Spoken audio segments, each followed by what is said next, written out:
আমাদের এলাকায় মুরগি দুই প্রকার তো চলতেছে, ফার্মের মুরগি আর পারিবারিক পাবলিক মুরগি। পাবলিক মুরগি না, যেগুলো বাড়ি পালে, পাবলিকের সাথে থাকে পাবলিক মুরগি। তো পাবলিক মুরগি, পোলট্রি মুরগি বা ফার্মের মুরগির বাচ্চাদের মা কিডা বাপ কিডা ওকে কোনো পরিচয় নেই, ওদের কোনো গার্জিয়ান নেই। কিন্তু পারিবারিক মুরগিতে ডিম দেয়, এক চিল্লা ডিম পাড়ে 40টা, চিল্লে মানে 40। গাইরস্থ গুড়া 20 খেয়ে ফেলে আর 20টে দিয়ে বসায় দেয় না ডিম বাচ্চা ফুটাইতে, যাতে বসায়। আমাদের ওদিক এক ভাষা, এদিক কি কয় তা জানি না, তা কয় না, আমাকে ওদিকে খাপরা, তাই বসায় দেয়। 20-21 দিন মুরগি এই ডিমগুলো পেটের নিচে বসে এতেকাফে বসে থাকে, নড়ে চড়ে না। এতেকাফালাদের যেমন মসজিদের বাইরে যাওয়া নিষেধ, ও মুরগিও যদি অন্য মুরগির মতো টোটো করে বেড়ায় তাহলে আর বাচ্চা ফুটবে না, বসে থাকে। তো মুরগির পেট তো অনেক জায়গা না, অল্প একটু জায়গা। 20টে ডিম দিলে সব ডিমগুলো কিন্তু পেটের নিচে আটে না। তো ও চেষ্টা করে যে ডিমগুলোরে কোনো মতে টাইনে পেটের নিচে আনি, এতদিন বসে থাকলাম যাতে সবগুলো ফুটিয়ে বেরোয়, চেষ্টা খুব করে। একদিক দিয়ে মুখ দিয়ে টান দেয় আর একদিক দিয়ে একটা ফাঁসতে বাড়াই চলে যায়, ওডেরে আবার টান দেয়, এ পাশে একটা বাড়াই চলে যায়, এরকম হয় না?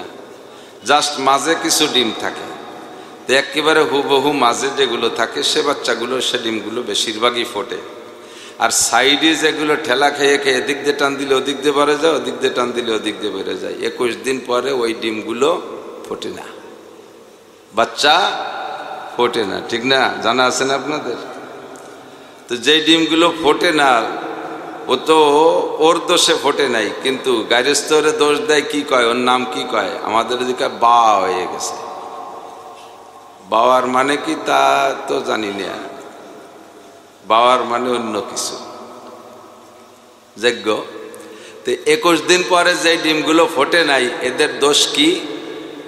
মুরগিটি চায় যে টাইনে পেটের ভিতরে নিচে রাখবে, কিন্তু ঠেলা খেয়ে আর একদিক দিয়ে বেরোয়, ও থাকতে চায় না ভিতরে। তো এইভাবে ঠেলা খাওয়াগুলো বা হয়ে যায়, সেগুলো পরে কিন্তু সিদ্ধ করে খাওয়া যায় না। আবার ওর একটা বাস্ট করে দিলি, এত ফার্স্ট ক্লাস ঘেরান, গুড়া 2 ডিম এর মধ্যে বাস্ট করে দিলে আপনাদের তাড়ানোর জন্য আর মারামারি করা লাগবে না, ওর ঘেরান এই সব বিচ্ছিন্ন হয়ে যাবে, ঠিক না? এটাও একটা তার মতো, বক্তারা মুরগির মতো। এখানে বসে যারা থাকবে 1.5-2 ঘন্টা ওয়াজের হিট পাবে, তাতে আশা করা যায় হিদায়াতের বাচ্চা ফুটবে ইনশাআল্লাহ। কিন্তু তার বাইরে যারা টান দিলি, খালি ঠেলি ঠেলি এদিক ওদিক চলে যায়, চার দোকানে, চানাচুরির দোকানে, রাস্তাঘাটে এদিক ওদিক ঠেলি ঠুলি সরি বেরোয় চলে যায়, লাস্ট ফিনিশিং কি কবেন? কি কবেন? আমি কই নেই, আপনারা নিজেরা কয়ে নেন। বক্তাকে তো কথার দোষ আছে। আমি এনে বাবা কয়ে দিলাম, বাইরে গেলে হুজুর দাঁড়াও, তুমি বাবা কইছো, আমরা দাওয়া দিয়ে দিই। তো সত্যিটা যদিও একটা গল্পের মতো, একটা চুটকি, বাকি বাস্তব কিন্তু এরকমই। হুজুর আলাইহিস সালাতু ওয়াস সালাম বয়ান করতেন, সাহাবায়ে কেরাম উন্মুক্ত পরিবেশ, যার যেমন খুশি সে সেরকম বসতেন। হুজুরের ভিতরে একটা নূরানি রোহানি আকর্ষণ ছিল। সাহাবায়ে কেরাম বলতেন এটা চুম্বকের চাইতে বেশি পাওয়ারওয়ালা। একটা টেবিলের মাঝখানে 1000 পাওয়ারের একটা চুম্বক রেখে সমতল টেবিলে কাপড়টা না দিয়ে টেবিলের উপরে যদি টুকরো টুকরো লোহা রেখে দেওয়া হয় ছড়াই ছিটাইয়া, এই চুম্বকের আকর্ষণে লোহাগুলো সেই চুম্বকের দিকে যে মেশে না, কাছেরগুলো চুম্বকের সাথে মিশে যায়, তারপরেগুলো তারপরেটার সাথে এভাবে গায়ে গায়ে মিশে যায়। হুজুর আলাইহিস সালাতু ওয়াস সালামের ভিতরে এমন একটা চুম্বক আকর্ষণ ছিল, পাশাপাশি যখন বয়ান করতেন কোরআনের আকর্ষণে, নবী ওয়ালা চুম্বকের আকর্ষণে সাহাবায়ে কেরাম দূরে দূরে যে যেখানেই বসা থাকতো ধীরে ধীরে আগাইতে থাকতো, বলা লাগতো না, শুধু আগাচ্ছে, এমনি মহাব্বতের সাথে ঘষতে ঘষতে আগায়। সাহাবায়ে কেরাম বলেন এমন মিশা মিশতো যে দুইজনের মাঝখানে একটা আঙ্গুল ঢুকানোর ফাঁকা থাকতো না। গরমকালে আমরা গায়ে গায়ে মিশে ঘেমে তারবাতার হয়ে যেতাম, তারপরও হুঁশ থাকতো না যে আমরা এত মিশা মিশে গেছি, গরম লাগতেছে, এটা টেরই পাইতাম না। সে সময় তো ফ্যানও নাই, কারেন্টও নাই। এরপরেও হুজুর মাঝে মাঝে যদি মনে করতেন যে আর একটু কাছায় বসতে বলবেন, হুজুর বলতেন কদ্দিমু, একটু আগায় বসো, কদ্দিমু, একটু আগায় বসো। আর হুজুরের স্বভাব ছিল যে কথাটা বলতেন 3 বার বলতেন। আগায় বসতে বলবেন কদ্দিমু, আগাও, আবার বলতেন কদ্দিমু, আগাও, আবার বলতেন কদ্দিমু, আগাও। তো 3 বার আগাইতে বলার পরে এরপরে তার বাকি থাকতো না, এমনি প্রথমবারেই মিশে যেত। কিন্তু প্রথমবার বলার পরে এক শ্রেণী মানুষ সামনে সামনে আগায় আসছে, দ্বিতীয়বার বলার পরে আর একটু আগাইছে, তৃতীয়বার বলার পরে আর আগানোর জায়গা নাই, নিচে মিশে গেছে। চেষ্টা করে একটু জাকি দিছে, দেখি আর একটা আগাই নাকি। তো হুজুর সবই লক্ষ্য করে বললেন, আমি প্রথমবার আগাইতে বললে যারা আগাইছো তারা না আগানো আলাদের সে 500 বছর আগে জান্নাতে যাবা। দ্বিতীয়বার বললে যারা আগাইছো তারা 400 বছর আগে জান্নাতে যাবে। তৃতীয়বার বলার পরে যারা আগানোর জায়গা নাই, চেষ্টা করে একটু জাকি দেছো, তাও 300 বছর। না ঝাঁকাওয়ালাদের সাথে জাকি দেওয়ালারা 300 বছর আগে জান্নাতে যাবা।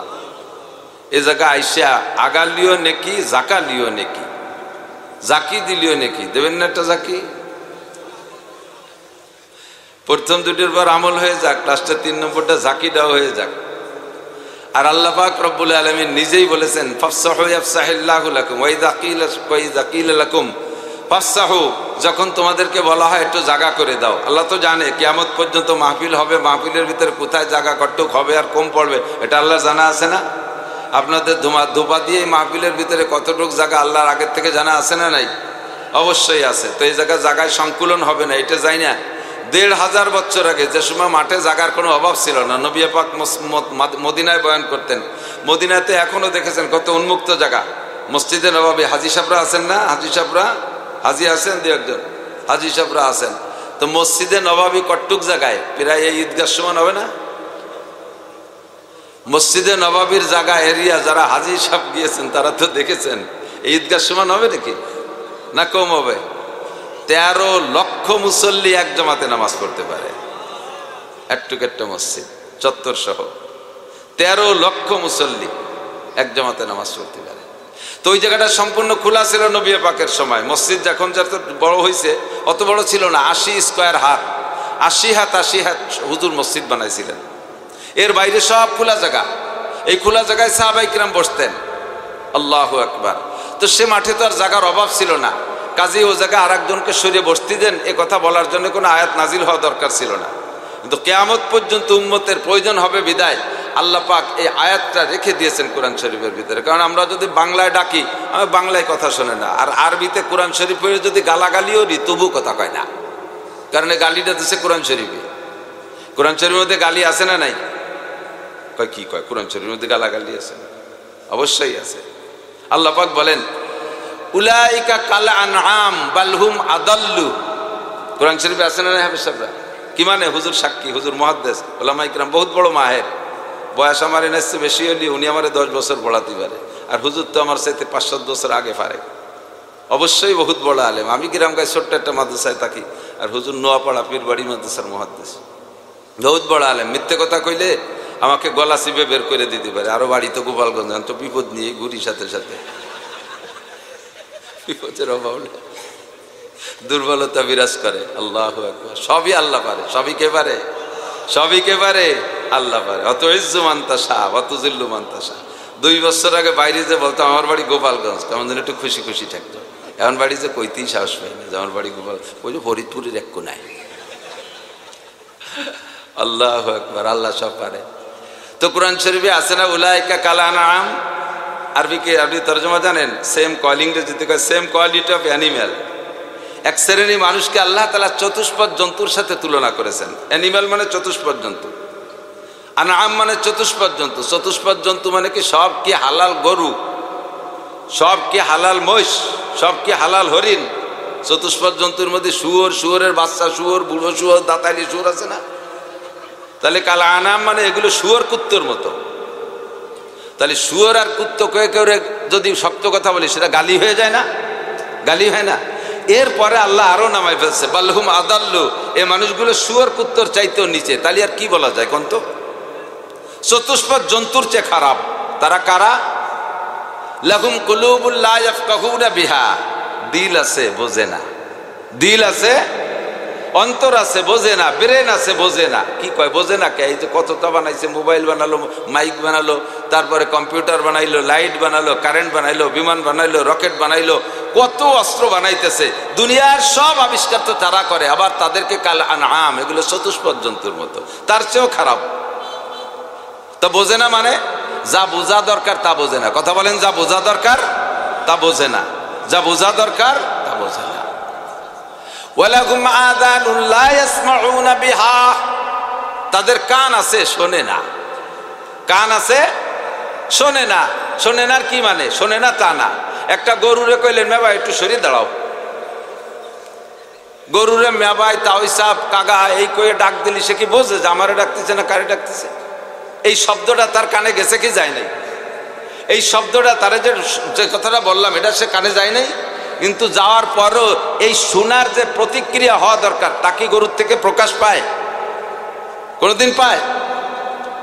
সেম একটা মানুষ, মুসলমান মানুষ, দুনিয়ার সব কিছু বোঝে, সব কিছু শোনে, কানে এত কথা যায়, এরপরও সেই কথার থেকে কোনো প্রতিক্রিয়া আসে না। সে কথা যে তারে বলছি না কাকে বলছি এটার থেকে কোনো বাস্তব কিছু দেখা যায় না। তাহলে ওই গরুটা আর এই মানুষটার ভিতরে কোনো পার্থক্য আছে? Same quality of animal. ওয়ালাহুম আয়ুনুল লা ইউবসিরুনা বিহা, তাদের চোখ আছে দেখে না। চোখ আছে কি দেখে না? যা দেখা দরকার তা দেখে না। আপনারা চার দোকানে বসে আপনাদের দিক চা স্টলে টেলিভিশন আছে, মাশাআল্লাহ, সুন্নত সব জায়গায় আছে। নবীর সুন্নত না শয়তানের সুন্নত? সুন্নত সব জায়গায় আছে। চার দোকানের যে সাইজ, আল্লাহু আকবার, 10টা আতল ভাঙ্গা কাপ, একটা হ্যান্ডেল ভাঙ্গা কেতলি, লেগাম পাড়া দুটো ডিশ বল, 100 গ্রাম চা, 250 গ্রাম চিনি, 2 খান বাঁশ ফাড়িয়ে 4 দিয়ে ছটা বানাইয়ে তাই দিয়ে বেঞ্চ বানাই দিছে। 40,000 টাকা দামের টেলিভিশন। পুঁজি দেখছেন কি? আর এদিকে টেলিভিশনটা আছে 40,000, সেটা আনছে কোন জায়গাতে? কারণ এইগুলো তো কিনা লাগে নিজের টাকা দেওয়ার, ওটা তো কিস্তিতে আনা যায়। হযরত কিস্তি আছে না দেশে? আল্লাহু আকবার, সারা দেশে আছে। আল্লাহ, তো চার দোকানে টেলিভিশন চলতেছে, মানুষ বসে বসে দেখে। আপনাদের ওই চার দোকানের সামনে দিয়ে গরু যায়, কুত্তো যায়, ছাগল যায়, ওরাই কি দাঁড়ায় দাঁড়ায় টেলিভিশন দেয়? ওরা কি কয় যে তোরা জাতি থাক, আমি এই যে খবরটা শুনিয়ে আসি? চোখের সামনে ওরাও দেখে টেলিভিশন চলে, কানেও তার আওয়াজ শোনে, কিন্তু সে আওয়াজ শোনার দ্বারা তারা কোনো ফায়দা নাই, তা দেখার ভিতরে কোনো ফায়দা নাই। তারা দেখেও দেখে না, শুনিও শোনে না, কি বললো তা বুঝেও বোঝে না। এক শ্রেণী মানুষের সামনে কোরআন হাদিস জীবন ভরে বর্ণনা করা হবে, সারা জীবন ভরে বর্ণনা করা হবে, এরকম ওয়াজের পর ওয়াজ হবে, উলামায়ে কিরাম জুমার দিন বয়ান করবে, অথচ কথা যেন শুনিও শোনে না, বুঝেও বোঝে না, কথাগুলো দেখেও। উলাইকা কাল আনআম, আল্লাহকে এগুলো শুয়োরের বাচ্চা, শুয়োরের মতো। কাল আনআম মানে তো সবই, আমি একটা কবো আর একটা যত আছে সব কবো। তাহলে কোরআন শরীফ দিয়ে যদি সত্য কথা বলে, কাহারও মতা মোড়ামুড়ি করার কায়দা আছে? আমি যে তর্জমা বলছি ভুল বলছি হুজুর, তাহলে এই তর্জমা আমি ভুল বলি না, হুজুরা সাক্ষী দিলেন। দেখেন কোরআন শরীফেও গালি দিয়েছে, যেহেতু আয়াত পড়ে গালি দিছে এই জন্য কেউ কথা কয় না। আর এমনি যদি শক্ত একটা কথা বলি তাহলে সে সময় অ্যাকশন শুরু হয়ে যাবে, রিয়াকশন।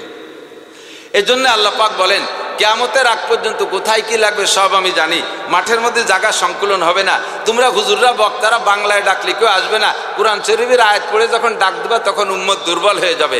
এই জন্য আল্লাহ তাআলা একটা আয়াত রেখেছে, ওয়াইযা কিল লাকুম তাফাসসাহু ফিল মাজালিস, যখন তোমাদের মজলিসের মধ্যে জায়গা সংকুলন হচ্ছে না বলে বলা হবে, আর বলা হবে ফাফসাহু, আসো একটু আগায় বসো, আসো একটু আগায় বসো, একটু জায়গা করে দাও। ফাফসাহু আফসাহিল্লাহু লাকুম, ফাফসাহু ওয়াইযা কিল লাকুম তাফাসসাহু, যখন বলা হবে জায়গা করে দাও, ফাফসাহু, দেরি করো না, জায়গা করে দাও, দাও দাও দাও, তাড়াতাড়ি জায়গা করে দাও। ওই কত মানুষ ধর রাস্তায় দাঁড়ায় রয়েছে, একটু বসতে দাও। তখন আপনি বলবেন আমি কত আগে এসে জায়গা নিয়ে বসে রয়েছি, ভালো জায়গা ছাড়িয়ে বুঝে বসছি, আর কলি সরি বসবানি, আমারে এর বিনিময় কি দিবা কাও, পছন্দ হলে জায়গা ছাড়বো নালি ছাড়বো না, তাই তো নাকি কথা বলে? আমি আগের তো এসে পরিষ্কার জায়গা বইছি, তার একজন কি দা ফাঁসে এসে পিছনে এসে বাইরে দাঁড়ায় থাকলো, আমার এত কি দায় ঠেকছে তার জায়গা ছেড়ে দেবো? হ্যাঁ, এই জায়গা ছাড়তে রাজি আছি, যদি এসছে ভালো জায়গা দাও তাহলে ছাড়বো। আমি তো সেই অভ্যাস আমার, আমি এসছে ভালো না পাইলে ছাড়বো না, হযরত ইব্রাহিম আলাইহিস সালামের স্বভাব। আমি এই জায়গাতে উঠে ওই জায়গা বসবো, যদি এখান থেকে ওই জায়গা বসার ভিতরে আমার লাভ হয় তাহলে উঠবো, কথা কন না কেন? হযরত ইব্রাহিম আলাইহিস সালামকে ইসমাইল জবিহুল্লাহ আলাইহিস সালাম বলছেন যে আব্বা, সব নবী যা করে আপনিও তো তাই করেন, সব নবী কলেমার দাওয়াত দিয়েছে আপনিও কলেমার দাওয়াত দেন, সব নবী নামাজের দাওয়াত দিয়েছে আপনিও তাই দেন, সব নবী যাকাতের কথা বলেছে, বেশি হয়ে যাচ্ছে, সব নবী যাকাতের দাওয়াত দিয়েছে আপনিও তাই দেন, সব নবী যা করে আপনিও তাই করেন, ফাঁকে কোনো নবীকে, আপনার আগে কোনো নবীকে আল্লাহ খলিল বলে নাই। ইব্রাহিম খলিলুল্লাহ। বলেন ইব্রাহিম খলিলুল্লাহর মানে কি? আল্লাহর ক্লোজ ফ্রেন্ড, নিকটতম বন্ধু। এমনি তো বন্ধুর অভাব নাই। 8 বছর দোস্ত কোন জায়গা যাইস, ওই দোস্ত আর একেবারে বিছানে শোয়া দোস্ত কি এক দরে বিক্রি হয়নি? তো আল্লাহ পাক রব্বুল আলামিন এই দোস্ত বোঝানোর জন্য আরবিতে অনেক শব্দ, সদিক, রফিক, হামিম, হাবিব, এই অনেক শব্দ আছে, তার ভিতরে খলিলও একটা। তো খলিল কইল কেন আপনাকে? তো ইব্রাহিম আলাইহিস সালাম জবাব দিচ্ছে, আমি 3 গুণে আল্লাহর খলিল হয়েছি। কয় গুণ? মনে থাকবে কয় গুণ? 3 গুণে আল্লাহর খলিল হয়েছি। কি কি আব্বা বলেন? তাই 1 নম্বর গুণ হলো আমি কখনো মেহমান ছাড়া খানা খাই না। এই ছাত্ররা মুখস্থ করো, আমরা বেশি দিন থাকবো না, এনে ওয়াজ করা লাগবে না। পড়িয়ে ওয়াজ করার দিন শেষ। মোবাইল পেয়ে গেছো না, পড়ালে হয় বাস।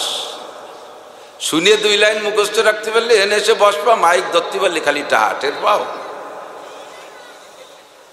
ফু দিলি টাকা। মসজিদের মধ্যে যেয়ে দেখি, আমার মাদ্রাসার মসজিদে 2 দল গোল হয়ে বসে গেম খেলতেছে। সেই দুটি নিয়ে গেলাম মোবাইল। পড়ালেখা সব শেষ হয়ে গেছে। এই জন্য ছাত্ররা একটু খেয়াল করবে। 3 গুণে আল্লাহর খলিল। কয় গুণ? 1 নম্বর গুণ হলো আমি মেহমান ছাড়া খানা খাই না। মানুষ মেহমান পাইলে ভালো, না হইলে বিড়াল কুত্তে নিয়েও তাদের প্লেটে করে খাবার দিয়ে তোরা আগে খা, তারপরে আমি খাই। এই যেদিন থেকে এই অভ্যাস শুরু করছে সেই দিন থেকে উনি মেহমান ছাড়া কোনোদিন খানা খায় না। সূরা জারিয়াতের মধ্যে আসছে, আল্লাহু আকবার।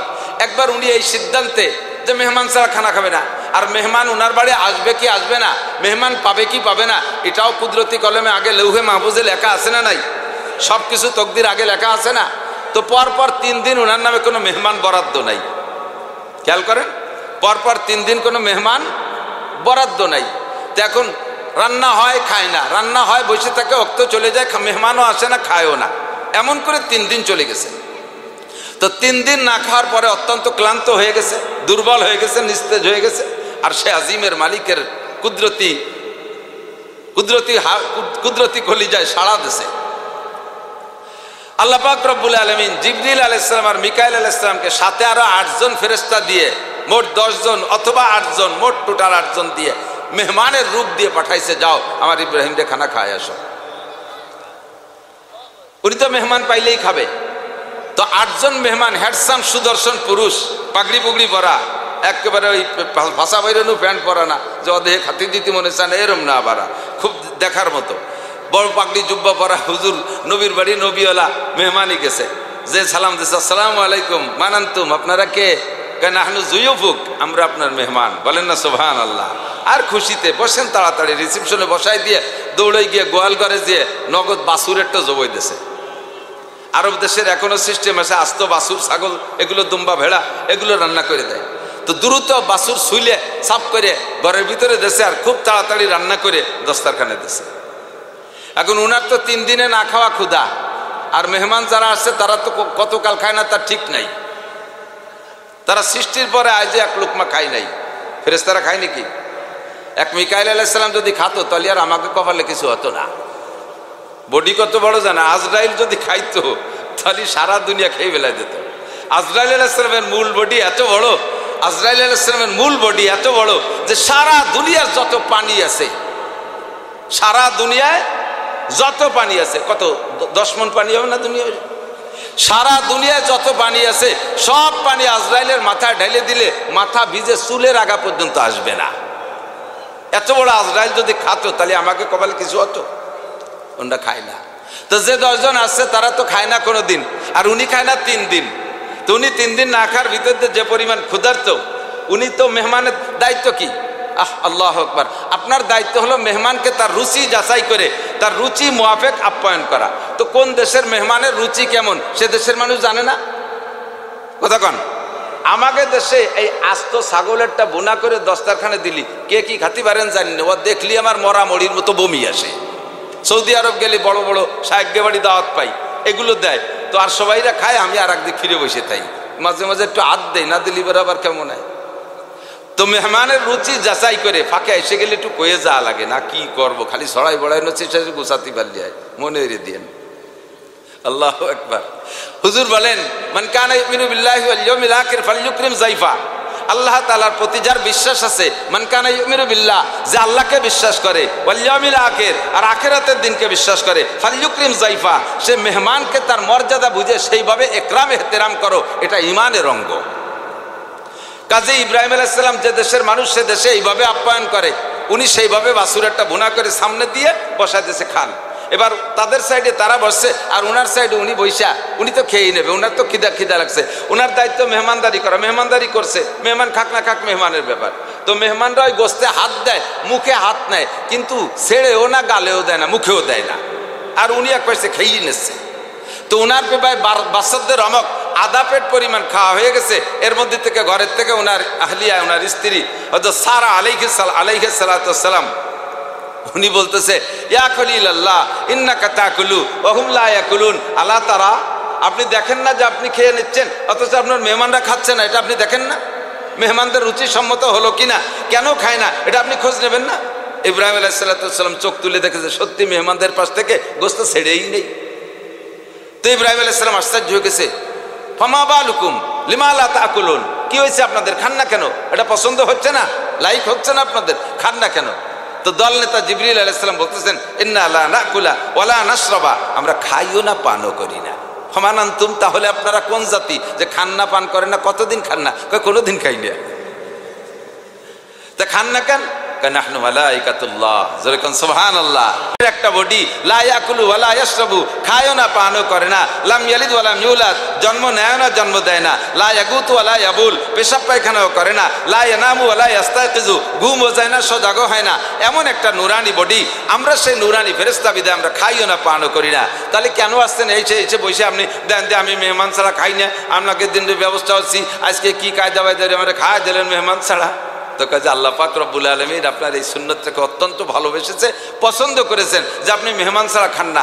আপনার নামে আরো 2 দিন মেহমান বরাদ্দ নাই, আরো 2 দিন মেহমান আসবে না। তো ওই 2 দিনও না খেয়ে থাকলে আপনি আল্লাহর বন্ধু, আপনার কষ্ট হয়ে যাবে। এই জন্য আপনাকে খানা খাওয়ানোর জন্য আল্লাহ পাক এই প্রসেস তৈরি করার জন্য আমাদেরকে অর্ডার দিয়েছেন, মেহমান ছাড়া খানা খায় না। এসে গেল আর একটু কয়ে যাই, ইব্রাহিম আলাইহিস সালামের এন্তেকালের আগে জিবরিল আলাইহিস সালামকে পাঠিয়েছেন। এমন করে সমস্ত নবী রাসূলদের কাছে ফেরেশতা জিবরাইলকে আল্লাহ তাআলা পাঠান, এই খেয়াল করেন এই প্রস্তাব দেওয়ার জন্য। যেমন ইব্রাহিম আলাইহিস সালামকে বসে প্রস্তাব দিয়েছে জিবরিল আলাইহিস সালাম, ইয়া খলিলাল্লাহ আতামুতাম তাহইয়া, হে আল্লাহর নবী ইব্রাহিম খলিল, আপনি কি মরার জন্য প্রস্তুত আছেন, নাকি আরো অনেকদিন বেঁচে থাকতে চান? দুনিয়ার স্বাদকে আরো নেবেন, নাকি মরার জন্য রেডি আছেন? ইব্রাহিম আলাইহিস সালাম বললেন, আমি মরে যাওয়ার জন্য রেডি। কারণ যেই বন্ধুর প্রেমে পড়া নমরুদের সাথে যুদ্ধ করলাম, অগ্নি পরীক্ষার সম্মুখীন হলাম, আমার বাচ্চাকে জবাই করলাম, যেই বন্ধুর প্রেমে পড়ে আল্লাহ পাক আমাকে 30টা পরীক্ষা নিয়েছেন আর পরীক্ষায় পাসও করার তৌফিক দিয়েছেন, ওই এক বন্ধুর প্রেমে পড়ে সেই বন্ধুকে তো মরা ছাড়া সাক্ষাৎ হবে না। কাজে আমি মরার জন্য প্রস্তুত আছি, আমি মরা ছাড়া বন্ধুর সাথে দেখা হবে না, আমি মরার জন্য প্রস্তুত আছি। তবে জিবরাইল, আমার একটা প্রস্তাব আছে। কি প্রস্তাব? কয় যে আমি দুনিয়ায় বেঁচে থাকা কালে কোনোদিন মেহমান ছাড়া খাইনি। আরে ভাই খেয়াল, আমি দুনিয়ায় বেঁচে থাকা অবস্থায় জীবদ্দশায় কখনো মেহমান ছাড়া খানা খাইনি। আমার মনের একটা তামান্না, মরার পরেও কিয়ামত পর্যন্ত আনেওয়ালা মানুষ আমার মেহমান হবে আর আমি মেজবান হব।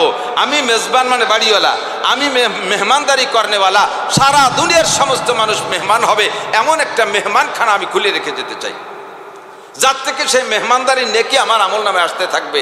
এই প্রসেসটা আমাকে বলো, পদ্ধতিটা আমাকে বলো, তোমার জানা থাকলে বলো, নইলে আরশে আজিমের মালিকের কাছ থেকে শুনে এসে বলো। জিবরাইল বলেন, তাহলে একটু বসেন, আমি শুনে এসি উপরের থেকে। জিবরাইল চলে গেছেন, যাইয়া আল্লাহ পাকের কাছে প্রস্তাব দিয়েছে, আল্লাহ তোমার খলিল তো মরার জন্য রেডি হয়েছে, কিন্তু সে তার আগে মরার আগে এমন একটা কাজ করে রেখে আসতে চায়।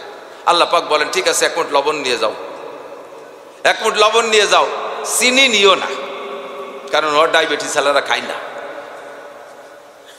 লবণ যে কোনো ভাবে রান্না করে হোক, কাঁচা হোক, লবণ খাবে সারা পৃথিবীর মানুষ। কথা বলেন, বিস্কুটের মাধ্যমে, কেকের মাধ্যমে, ভাতের মাধ্যমে, তরকারির মাধ্যমে, সব জায়গা কম বেশ লবণ থাকবেই থাকবে। 1 মুঠ লবণ নিয়ে পানিতে ছেড়ে দাও, আর মিকাইলরে বলো, পানির দায়িত্ব তো পানি মন্ত্রী তো মিকাইল আলাইহিস সালাম, উনারে বলো পানির মাধ্যমে সারা পৃথিবীর মানুষের কাছে যাতে লবণ পৌঁছিয়ে দেয়। আর বিশ্বের যে প্রান্ত থেকে যেখান থেকে পানির ভিতর থেকে লবণ বের করে খাবে, সে জায়গার থেকে আমার ইব্রাহিমের মেহমান হবে, আর ওই লবণ খাওয়া মেহমানদারির নেকি আমার ইব্রাহিম পাইতে থাকবে। 1 মুঠ লবণ কটুক। ইব্রাহিম আলাইহিস সালামের মুঠ কত বড় ছিল? বাংলাদেশের চেয়ে বড়। মুঠ তো মুঠই, কিন্তু এই হাতের বরকতি আলাদা, এই হাতের বরকতি আলাদা। ওইটার হাতের ভিতরে নিয়ে রগড়াইয়া পানিতে যখন ছেড়ে দিয়েছে আল্লাহ তাআলা এই পানির ভিতরে লবণকে টনকে টন কি পরিমাণ বানাচ্ছে, কিয়ামত পর্যন্ত আর কোনোদিনও লবণের সংকট এখনো হয় নাই, কোনোদিনও হবেও। ইব্রাহিম আলাইহিস সালামের হাতের বরকত, আল্লাহু আকবার। তো দোস্ত, ইব্রাহিম আলাইহিস সালাম এই মেহমানখানা খুলে রেখে গেছেন। এদিক তাকান, একটু কথা বলি, ফাঁকে একটু বলে নেই। ইব্রাহিম আলাইহিস সালামের তো নেকির অভাব ছিল, এই জন্যই পরবর্তীতে একটা লাইন করে গেছে যে যা কামাই এলাম গেলাম, এতে তো বাকি খেয়ে বাঁচতে পারবো না, একটা হদ খুলে দিয়ে গেলাম কবরে বসে হইতে, যাতে 2-4টা আসতি তাহলে দেয়, এই নাকি প্রশিক্ষণ দিয়ে গেছে। জলিলুল কদর নবী রসুল ইব্রাহিম আলাইহিস সালাতু ওয়াসসালাম, মুসলিম জাতির পিতা। আমার নবীর চাইতে বড় নবী পৃথিবীতে আসে নাই। ইব্রাহিম আলাইহিস সালামের চাইতে 100,000 গুণে দামি আমাদের নবী, কথা বলুন ঠিক ঠিক না? সেই আমাদের নবীও ইব্রাহিম আলাইহিস সালামের সুন্নত অনেকগুলো নিজের শরীয়তের মধ্যে রেখে গেছে, যে এটা মিল্লাতে আবিকুম ইব্রাহিম, এটা তোমাদের জাতির পিতা ইব্রাহিম আলাইহিস সালাম। ওখান থেকে ইব্রাহিম আলাইহিস সালামের সুন্নত যেমন বগলের পশম পরিষ্কার করা, তারপরে মোছ কাটা, দাড়ি রাখা, খতনা নেওয়া, তারপরে নখ কাটা ইত্যাদিটা, ঢিলা ব্যবহার করা, মেসওয়াক ব্যবহার করা, এরকম অনেক সুন্নত ইব্রাহিম আলাইহিস সালামের সুন্নত। সেগুলো সর্বোপরি ইব্রাহিম আলাইহিস সালামের কুরবানি আমাদের ভিতরে এখনো পর্যন্ত আছে, কিয়ামত পর্যন্ত চলতে থাকবে। এজন্য ইব্রাহিম আলাইহিস সালাম জাতির পিতা, এত বড় জলিলুল কদর নবী হইয়া মরার পরে কিয়ামত পর্যন্ত যদি সদকা জারিয়ার একটা লাইন খুলে রেখে যেতে পারে, তাহলে আমার আপনার দরকার আছে না নাই? জন সদকা কইছি টের পাইছে না? অর্ধেক লোকে কইছে আছে, আর অর্ধেক কই না দরকার নেই। দরকার নাই তা কই নি, চুপ করে রয়েছে। আমার আপনার এমন করে ট্রাস্ট খুলে রাখা দরকার আছে না নাই? সদকা জারিয়ার লাইন খোলা দরকার আছে না নাই? আল্লাহ তৌফিক দান করুক, বলেন আমিন। ইব্রাহিম আলাইহিস সালামের 2 নম্বর সুন্নাত মনে আছে নাকি, যে কারণে আল্লাহর খলিল হয়েছে? 2য় নম্বর গুণ হলো, কয় কি আমি দিন ও দুনিয়া আমার সামনে একসাথে উপস্থিত। দিন ও হালাল দিন, মানে দুনিয়া হালাল দুনিয়া, আর দিন তো দিনই। দিন বোঝেন?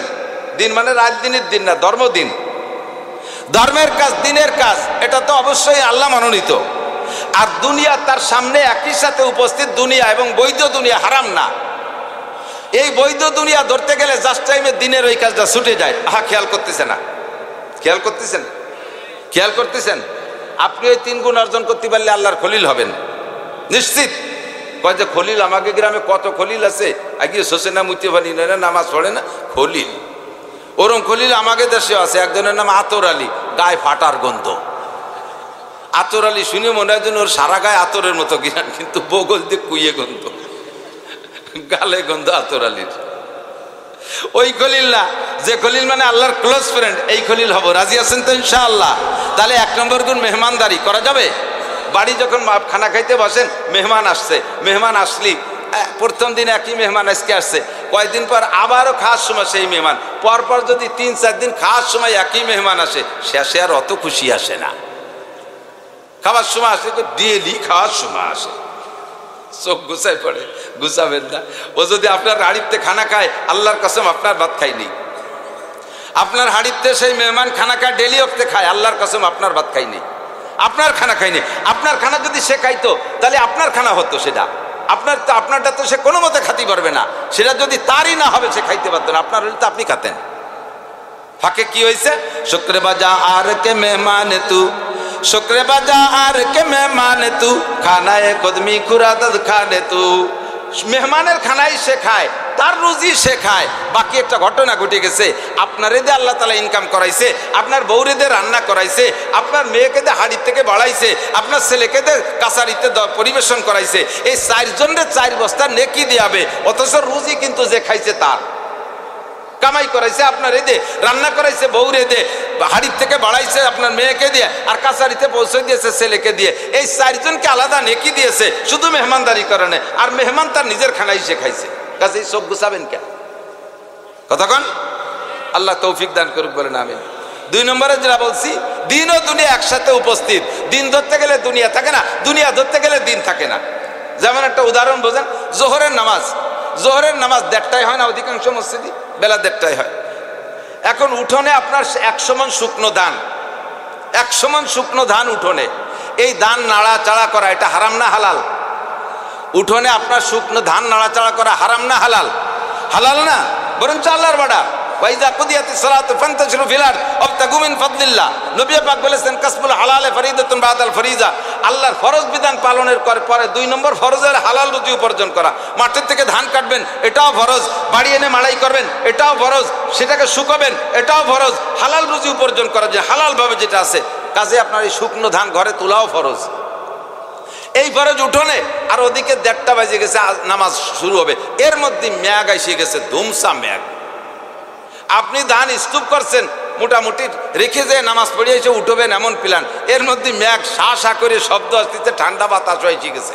এখন যদি ধান উঠতে যান জামাত ছুটিয়ে যায়, আর যদি জামাতে নামাজ পড়তে যান 100 মণ ধান ভিজে যায়। কি করবেন আমি আপনি কি করব? আমরা বলবো যে সুরকিরা তো আমরাও জানি, খালি হুজুর একা জানে তা তো না। আর বেকায়দায় পড়ে গেলি, এটাও তো ফরজ, আল্লাহ তো আর এটা বাদশাদ দেয়নি। দান উঠে পরে আমরা নামাজ পড়িয়ে নেবানি করে, আমাকে ফতোয়া তাই না। আর ইব্রাহিম আলাইহিস সালামের ফতোয়া কি? দান জায়গায় থাক, আমি আগে আল্লাহরটা আদায় করি। এটা আমার ধান আমার, আর নামাজ আল্লাহর, আমি আল্লাহরটা করব। আর একথা আছে, মান কানা লিল্লাহ কানা আল্লাহু লাহু, যে আল্লাহর হয় আল্লাহ তার হয়, যে আল্লাহর হয় আল্লাহ তার হয়। তা আমি যদি আল্লাহর হই, আল্লাহ আমার হবে। আর আমি যদি আমার হই, তাহলে আমি কি করতে পারবো? 100 মণ ধান ম্যাগের ডাকতে আসতেছে, ঠান্ডা বাতাসও চলে আসছে, নোয়াপাড়া পার হয়ে এদিক চলে আসছে, ভাবে বোঝা যাচ্ছে, শা শব্দ হচ্ছে, পাশে 3-4 বাড়ি টিনির ঘরের চালের পর শো শব্দ হচ্ছে, বৃষ্টি নামতেছে শোনা যাচ্ছে। এর ভিতরে 100 মণ ধান আমরা কয় মাই প্রতি কড্ডন উঠতে পারবো? হয়তো 20 মণ উঠবো। তো ম্যাগ যদি আইসেই পড়ে 20 মণ উঠাইতে বাকি 80 মণ ভিজেই ফেলবে। আর আমি এটা আল্লাহর পর শতভাগ বিশ্বাস রেখে যদি উঠোনে ধান রেখে মসজিদে চলে যাই, আল্লাহ নিজেই দায়িত্ব নিয়েছে, আমার ধানের জিম্মাদারি আল্লাহর কাছে। তাহলে আল্লাহ কি করবে? দৌড়ো এসে এটা পলিথিন টানাই দেবে? আল্লাহ মিকাইলের কাছে এক ঠেলে দিয়ে ম্যাগটা ওই পাশে নিয়ে যা, ওই দিক নিয়ে যা, যশোরের দিক নে, এদিকে আনিস নে, ঘুরোই দেবে আল্লাহ। আর মিকাইল ইসলাম বলতে যে মিকাইল টান দিয়ে ওই দিক নিয়ে যাবে, 1 ফুট বৃষ্টি আপনার ধানের উপরে পড়বে না। তা আপনি যদি আল্লাহর হন, আল্লাহ আপনার হয়, আপনি আপনার হয়ে যে কাজটা যত সুন্দর করতে পারবেন, আপনার কাজ আমার কাজ যদি আল্লাহ করে তার সে সুন্দর হবে না? ইব্রাহিম আলাইহিস সালাম কয় এমন করে 2টা দিনও আসছে, দুনিয়া আসছে। দিন ধরতে গেলে দুনিয়া ছুটে যায়, আর দুনিয়া ধরতে গেলে দিন ছুটে যায়। এই মুহূর্তে আমি দিনকে প্রাধান্য দিয়েছি, এর কারণে আল্লাহ পাক আমাকে খলিল হিসেবে গ্রহণ করেছে। মিস্টার নমরুদ আগুন জ্বালাইছে ইব্রাহিম আলাইহিস সালাম ফেলানোর জন্য, কিসা জানা আছে না? কট্টুক আগুন জানেন? বাবুল শহর, রাজধানী বাবুল। এই বাবুল শহরের যত মানুষ ছিল 1 মাস পর্যন্ত অর্ডার ছিল 1 মণ করে শালকাঠ অথবা লোহা কাঠ জমা দিবা, সাবালেক থেকে নে বুড়ো পর্যন্ত, যাদের আটা চলার ক্ষমতা আছে, বোঝাবার শক্তি আছে, এরা 1 মণ করে শালকাঠ অথবা লোহা কাঠ 1 মাস পর্যন্ত 60,000 টন শালকাঠ লোহা কাঠ একত্রিত করছে, এক জায়গায় স্তূপ করছে। একজন মানুষের পোড়াতে কি অত কাঠ লাগে? ও তো থানা ধরে পুড়ায় ফেলান যায়। প্ল্যান হলো আগুন দিয়ে ইব্রাহিমরে আগে ভয় দিয়ে আতঙ্কিত করে ফেলবে। নমরুদও চাইছে না যে ইব্রাহিমরে পোড়াইয়ে মারবে, শুধু সে চাইতেছে যে ইব্রাহিম সারেন্ডার করুক। তার সারেন্ডার করার জন্য যত প্রসেসর পদ্ধতি আছে তার একটা এভাবে তৈরি করেছে। 60,000 টন কাষ্ঠ একত্রিত করে 1 সপ্তাহ তেল মারছে, আর চতুর্দিক দিয়ে বড় বড় ফুঙ্কার লাগাইয়া 1 সপ্তাহ পর্যন্ত আগুন জ্বালাইছে। আগুন উঠে গেছে প্রায় 1.5-2 মাইল উঁচু, আর বিশাল চড়কের মাথায় বাঁধিয়া ইব্রাহিম আলাইহিস সালামকে ফেলাবে। ইব্রাহিমকে প্রস্তাব দিয়েছে, ইব্রাহিম তুমি এখনো বলো, তুমি একটা সুযোগ নাও, তুমি দরকারে 1 মাস সুযোগ নাও, নইলে 1 বছর সুযোগ নাও, যে আমারে সুযোগ দেন, আমি 1 বছর ভাবিয়ে দেখি নমরুদ আপনারে আল্লাহ বলবো, আপনারে খুদা বলবো না আমার আল্লাহরে খুদা বলবো, এই বলে আমারে ভাবার জন্য 1 বছর সুযোগ দেন। তাহলে নমরুদ ইব্রাহিমকে ছেড়ে দিত, ইব্রাহিম আলাইহিস সালামকে ছেড়ে দিত। কিন্তু ইব্রাহিম আলাইহিস সালাম কি ছিল, আবার কাল বিলম্ব কি, এখানে কি আছে? এই আগুনে ফেলাবার পুড়িয়ে যাবো, পুড়িয়ে মরার পরেই তো আমি জান্নাতে চলে যাবো। কন্যা সুবহানাল্লাহ, আমি আগুনে পুড়ে মরার পরেই তো জান্নাতে চলে যাব। কাজে আমার এই আগুনটা ভয় পেয়ে দেরি করার কি দরকার? ইব্রাহিম আলাইহিস সালাম বললেন, হে নমরুদ তোর ভিতরে ক্ষুধা হওয়ার কোনো যোগ্যতা নাই, তুই কিসের ক্ষুধা? তোর ভিতরে কি যোগ্যতা আছে? নমরুদ কয় তোমার ক্ষুধা কি পারে আমি তাই পারি। কদি আবালটা কি করতে যায়? কয় তোমার ক্ষুধা যাবার আমিও তাই পারি। ইব্রাহিম আলাইহিস সালাম কয় যে আমার ক্ষুধা ইহয়ী ওয়া ইউমীত, মারতেও পারে বাঁচাতেও পারে। নমরুদ কয় ওয়ানা উহয়ী ওয়া উমীত, ও যোগ্যতা তো আমার আছে, আমিও মারতেও পারি বাঁচাতেও পারি। ইব্রাহিম আলাইহিস সালাম কয় তা তুই মারিয়ে বাঁচা দেয়া দি। জেলখানাতে 2টা আসামি ডাকে এনে, একটার নামে ফাঁসির অর্ডার হয়েছিল, সেটা তো মরবে, যেটা ফাঁসির অর্ডার হয়েছে সে মরবে না, তাহলে তোমারই ফেলতে হবে। আর যেটা বেকসুর খালাস হবে সেখানে তো নিরপরাধী খালাস হয়ে গেল। তো যেটা খালাস হয়ে যাবে ওই ডেরে ধরে জবাই দিছে, আর যেটার নামে ফাঁসির অর্ডার ছিল ওই ডেরে ছাড়িয়ে দিছে। দেখ এই যে মারলাম আর বাঁচালাম। ইব্রাহিম আলাইহিস সালামকে আল্লাহ তুমি এত বড় ধামড়ারে এত বড় দেশের মালিক বানাইছো যে মারা বাসা বোঝে না। এ কি আবালের আবাল, এ মরা বাচ্চা বোঝে না। মরা বাচ্চা কে না বোঝে? মরারে বাঁচাইতে পারে, বাচ্চারে মারতে পারে। এর মানে কি? যেটা মারা গেছে সেটা জীবিত করতে পারে, ঠিক না? আর বেঁচে যে আছে তারা মেরে দিতে পারে, কিন্তু সে জায়গা সে কি এও বোঝে না।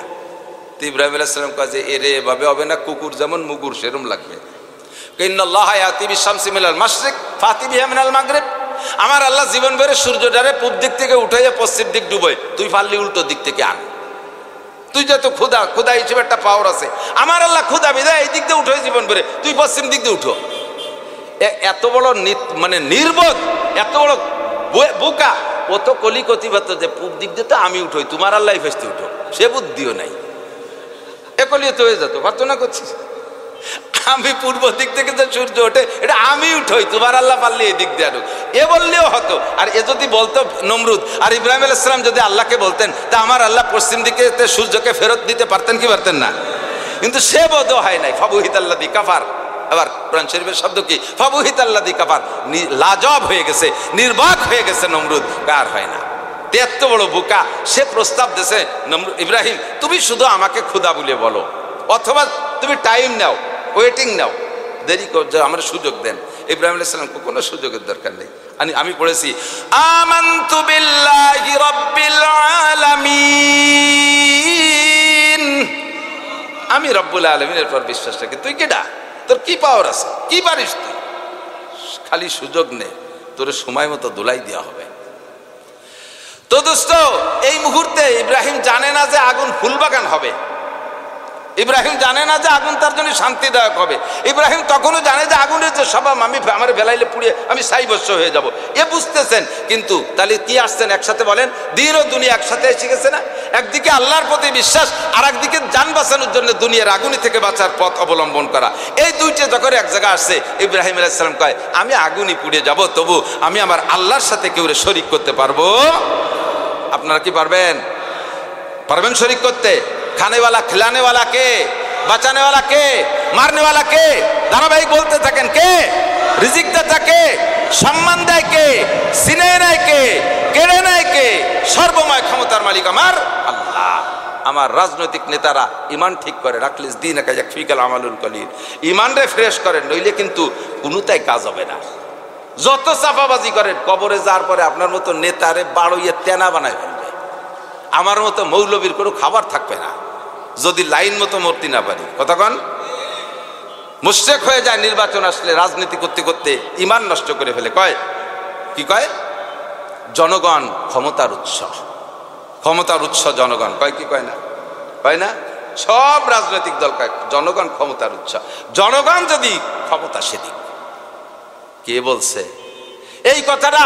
সেই 1400 বছর পর্যন্ত উলামায়ে কেরাম, নবী রাসূলরা বোঝানোর চেষ্টা করছে, হাজার হাজার বছর ধরে উলামায়ে কেরাম আজ 1500 বছর আখেরি নবীর উম্মত বোঝানোর চেষ্টা করতেছে জনগণ ক্ষমতার উৎস না। ক্ষমতার উৎস কে?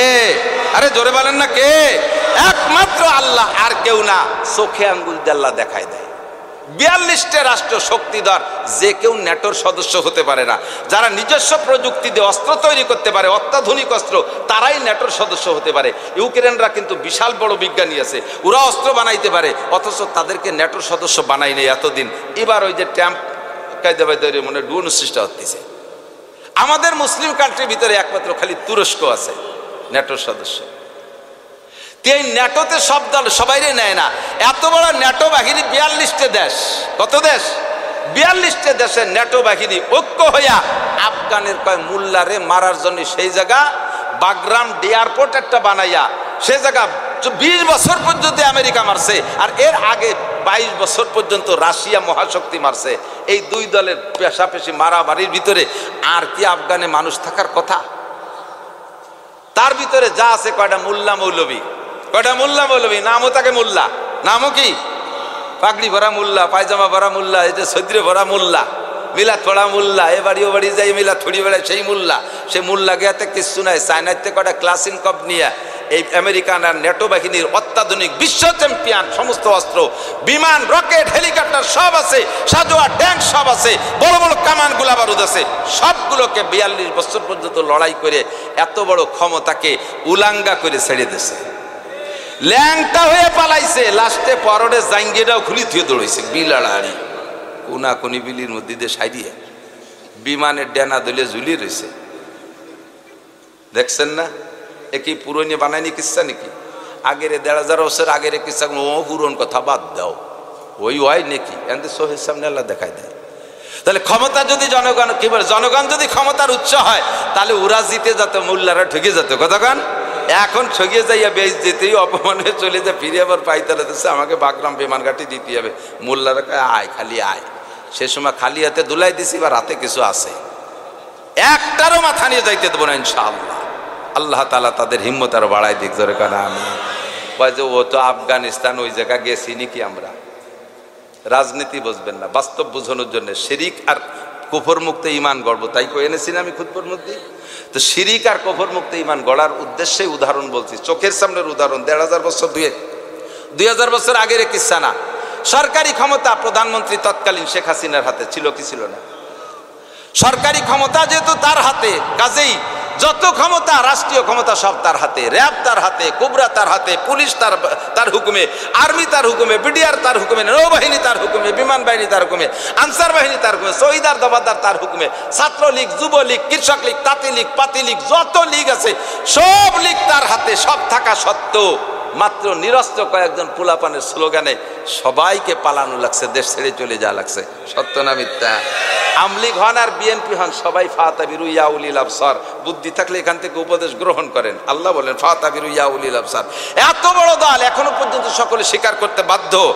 যদি উন্মুক্ত নির্বাচন হয় তাহলে আবার কারা হবে তা আল্লাহই ভালো জানে। আমরা তখনও জানতাম বাংলাদেশে আওয়ামী লীগের সংখ্যা বেশি, আর বাকি যা আছে তাই 14 দলে ভাগ হয়েছে। 3 মৌলবী 13 দল। আল্লাহ আমাকে মৌলবীকেই 13 দল, তে এত দলে ভাগ হয়েছে, বাকি ভোট। এবার খেয়াল করেন, অত বড় দল রে আল্লাহ তাআলা জনসমুদ্র তাদের সাথে থাকা সত্ত্বে তাদের পায়ের নিচে মাটি থাকতে দেয় নাই। কোথা থেকে কোথায় হারিয়ে গেল, পালিয়ে গেল, খবর নাই। তাই ছাড়া তাদের পরে বাকি যারা আছেন তারা সেখান থেকে শিক্ষা গ্রহণ করেন, সীমা লঙ্ঘন করবেন, সীমা লঙ্ঘন করবেন, তাহলে তাদের পরিণতি তাদের চাইতে খারাপ হবে। সীমা লঙ্ঘন করবেন, অন্যায় করবেন, জুলুম করবেন, সীমা লঙ্ঘন করবেন, অবশ্যই আওয়ামী লীগের চাইতে বড় দল আপনারা নন। কোন দলই তাদের চেয়ে সংখ্যায় বেশি না। তাদেরকে আল্লাহ তাআলা এমন অপমান করে শিক্ষা দিয়েছে, বাকিরা সেখান থেকে শিক্ষা গ্রহণ করেন, বাড়বেন, আল্লাহ তাআলা মাটির সাথে মিলিয়ে দেবে। ঠিক কি ঠিক না? ক্ষমতার উৎসকে ইব্রাহিম আলাইহিস সালাম কয়, তুই কোন জায়গার পাইছু যে তোরে আমার আল্লাহ ক্ষতি হবে? নমরুদ রে কয়, দেওটারে পোড়াই দে। পোড়াই দেবে বলে সড়কের মাথায় বাঁধছে, সড়কের গোড়া জিব্রাইল চিবিয়ে ধরে বসে। জিব্রাইল যদি সড়কের গোড়া ধরে বসে তাহলে নমরুদের 14 গোষ্ঠী শহরটাই নিয়ে সোজা আসতে পারবে। নমরুদের সেনাবাহিনী ছিল তৎকালীন 70 লক্ষ। সারা পৃথিবীর রাজা তো 70 লক্ষ সেনাবাহিনী। এই 70 লক্ষ সেনাবাহিনীর কাজে লাগাইছে, জনগণ লাগাই দিচ্ছে। সে সড়কটা নিয়ে জিব্রাইলের হাতে ছুটোতে পারে না। এর মধ্যে ছুটো দিতে হবেই, কাজ তো করতেই হবে। বুদ্ধি একজনের দিতে হবে না? উপদেষ্টা একজন হয়েছে, প্রধান উপদেষ্টা। আমাকে ডক্টর ইউনূস সাহেব না, প্রধান উপদেষ্টা মিস্টার ইবলিস। কেডা? মিস্টার ইবলিস। আইসা নমরুদে কয়, সার না সার, সার না সার। এ সারা দুনিয়া ধরে টানলিও কেউ ছুটোতে পারে। ও জায়গা বিশাল এক মস্তান ধরে রাখছে। কয় তার কি ছুটানো যাবে না, পারা যাবে না, সফল হতে পারবো না? হ্যাঁ, হতে তো হবেই। তো সিস্টেম কি? কয় যে যা যা করতেছেন হইতে হবে না। ও জায়গায় আলাদা একটা কায়দা আছে। ওই পশ্চিমের থেকে আমেরিকান লেংটি সেমড়ি গিয়ে নিয়ে আসেন, নিয়ে আসেন।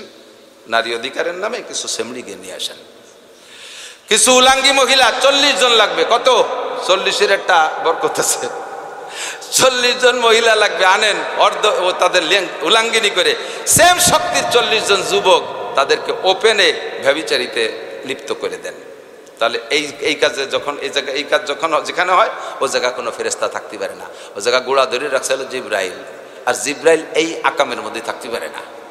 আকাম ঘটায় দেন, ও ছাড়িয়ে দিয়ে চলে যাবে, সড়ক গুলি দেবেন, জায়গা মতো পড়ে যাবে। নমরুদ কয়, কোনো সমস্যা নাই। এই মন্ত্রী কেডা কেডা আছিস? ডাক দে। সবাইরে ডাইকা 40 জন গুছাইয়া সে জায়গা অপকর্মে লাগাই দিছে। জিবরিল কয় আল্লাহ আর থাহা গেল নাই, শয়তানকে মুক্তি কি এর বোকা, চলে এসো। তুমি কি নমরুদ, তুমি কি ইব্রাহিমের আল্লাহ নাকি? তোমার বাঁচানোর দায়িত্ব নাকি? তোমার যেটুক কইছি সেটুকু আমি তোমার লজ্জা দিচ্ছে, চলে আসো। ইব্রাহিম জিবরিল আলাইহিস সালাম ছাড়িয়ে দিয়ে চলে গেছে। আর চড়ক আলগা হয়ে গেছে, টান দিছে, ঘুরলি দিছে, জায়গায় যেয়ে পড়ে গেছে। ওরা তো খুশিতে ঘুড়ি উড়াচ্ছে, খুশিতে ঘুড়ি উড়াচ্ছে। ঘুড়ি উড়াবেন, এটা নমরুদের আমল। আল্লাহ ইব্রাহিম আলাইহিস সালাম যখন পড়ছে, জিবরিল আলাইহিস সালামকে আল্লাহ পাক অর্ডার করলেন, জিব্রাইল এর আগে এই চড়কে বান্দার সময় ফেলাবে তো, যখন চড়ক আলগা হয়ে গেছে এখন তো টান দিলি সরবে। এখন যাইয়া ওই প্রধান উপদেষ্টা আবার যাইয়া নমরুদরে বলতেছে, মহারাজ ওই ইব্রাহিমের গায়ে যে জামা কাপড় আছে না, ওর মধ্যে কিন্তু জাদু, ওর মধ্যে জাদু করা, ওই জামা কাপড় সব হেলালি ও পড়বে টড়বে না। তাহলে কি করতে হবে? তার মানে ইব্রাহিম আলাইহিস সালামকে অপমান করার জন্য উলাঙ্গা করতে হবে, কাপড় খুলতে হবে। হ্যাঁ, তাহলে খুলে বেলাও, জামা কাপড় খুলে বেলাও, তো পায়জামাটার জামা সব খুলে বেলাও। উনি কল খোলার অর্ডার দিচ্ছে, আর ওদিকে আল্লাহ পাক তো জানে কি দিয়ে কি করবে। জিবরিলকে বলেন এক্ষুনি, কোনো দেরি হবে না, জান্নাত থেকে পোশাক, জান্নাতের ওই যে জায়গা ফেলাবে আগুনের ভিতরে, ওই জায়গা খান খাট, ওই জায়গা খান খাট দিবা, আর জান্নাতের পোশাক একদিক দিয়ে জামা খুলবে নমরুদ, আর একদিক দিয়ে তুমি আমার ইব্রাহিমকে জান্নাতের পোশাক পরাই দিবা। জিবরিল আলাইহিস সালামকে আল্লাহ এ তো খুলে ফেললো দেখতে দেখতে, আমি এত তাড়াতাড়ি কোয়াইতে কি আনবেন তো বুঝে উঠতে পারতেছি না, সে জান্নাত তো কত দূর। আলকা সব জানি না, তোমার তো যানবাহন আমি স্লো যানবাহন দেয়নি, দ্রুতগামী। জিবরিলের দুইটা ডানাকে একবার বাড়ি মারলে, দুইটা ডানাকে একবার বাড়ি মারলে একে বাড়িতে 1,86,000 মাইল পথ যায়। তো 600 ডানা পিঠে তুমি যেখান থেকে পারো নিয়ে আসো। মুহূর্তের ভিতরে জিবরাইল দৌড়ে যাইয়া জান্নাতের জামা আর জান্নাতি খাটাই না, খাটটা ভিতরে বসাই দিয়ে আইসে ইব্রাহিম আলাইহিস সালাম একদিক দিয়ে ওনার পোশাক খোলে, আর আরেক দিক দিয়ে জিবরাইল জান্নাতের পোশাক পরাই দেয়। ওরাও জিবরিল ইব্রাহিম আলাইহিস সালামের সতর দেখে নাই। শয়তান রে নমরুদ কয়, তুই তো কলি যে কাপড় খুলে ফেললি ল্যাংটা হয়ে যাবে, তা সে কাপড় তো খুললাম, ল্যাংটা তো হয় না, তার শরীরে তো কিছু দেখি না। কয় ওই তো বড় জাদু করতো, জাদু দিয়ে ঠিক রাখছে। কোন জাদুতে কি খেলা খেলতেছে তা তো আর ওই শয়তান জানে না, মূল শয়তান জানে, নমরুদ তো আর তা জানে না। এটা তো আর হাত দিতে পারবে না, এটা তো আর নমরুদের বাপও ওই জান্নাতি জামা গাইতে খুলতে পারবে না। ওই জামা জান্নাতে জামায় আগুন স্পর্শ করে না। যখন আগুনের মধ্যে ফেলাইতেছে আর খাটের উপরে যে বসছে, সেই যেখানে ফেলাইছে চড়কের মাপ মতো ওখানেই খাট বসাই দিছে, জান্নাতের খাটে বসা, জান্নাতের পোশাক পরিহিত। কন্যা সুবহানাল্লাহ। আপনিও পরীক্ষায় পাশ করেন, আপনিও পরীক্ষায় পাশ করেন, পুরস্কার আপনিও পাবেন। গাজার বাচ্চারা মারা যাচ্ছে, মারা যাচ্ছে, তাদের এখন মরা যেন দৈনন্দিন নিয়মে পরিণত হয়ে গেছে। সামনের পর মারা যাচ্ছে, এরপরে বাকি কয়জন মরার জন্য রেডি। এত রেডি কেন? মরার পরেই তো জান্নাতে যাবো। কন্যা সুবহানাল্লাহ। ইব্রাহিম আলাইহিস সালামের ফেলাইছে, দিন ও দুনিয়া এক জায়গা আসছে, দুনিয়াকে প্রাধান্য দেয় নাই, দিনকে প্রাধান্য দিছে। আল্লাহ তাআলা পুরস্কারটা নগদ দিয়ে দিছে, জান্নাতি জামা, জান্নাতি খাট। আগুনের ভিতরে বসে রয়েছে, জিবরিল আলাইহিস সালাম খাটের কোনায় বসে বলতেছে, কষ্ট হচ্ছে না তো? আরে আপনার কাছে আমি জিজ্ঞেস করছি নাকি? ইব্রাহিম আলাইহিস সালামকে জিবরাইল জিজ্ঞেস করছে, কষ্ট হচ্ছে না? কয় যে ইব্রাহিম আলাইহিস সালাম কয় যে আগুন কো, আগুনের পর হুকুম জারি করছে কে? কুলনা ইয়া নারু কুনি বারদান ওয়া সালামান আলা ইব্রাহিম। আল্লাহ কয় ঠান্ডা হয়ে যাও, শান্তি দাও। আবার আইসক্রিমের মতো না, বরফ হয়ে গেলে পরে তো জমে যাবে না। ইব্রাহিম শান্তিদায়ক ঠান্ডা, বলেন সুবহানাল্লাহ, আল্লাহু আকবার। শান্তিদায়ক ঠান্ডা জায়গায় বসে রয়েছে।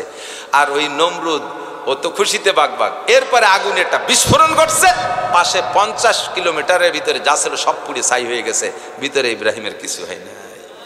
এভাবে আমি খলিল হয়েছি। খলিল খালি নাম রাখলি খলিল হয় না, খলিল হতে মেলা কিছু খড়কুটো খরচ করা লাগে। 2 নম্বর মনে আছে নাকি? 3 নম্বর গুণ কি, যেটা বলবো বলে বক্তাকে স্বভাব যায়, এক জায়গায় হাত দিয়ে নানান জায়গায় ছড়াই বড়ায় না।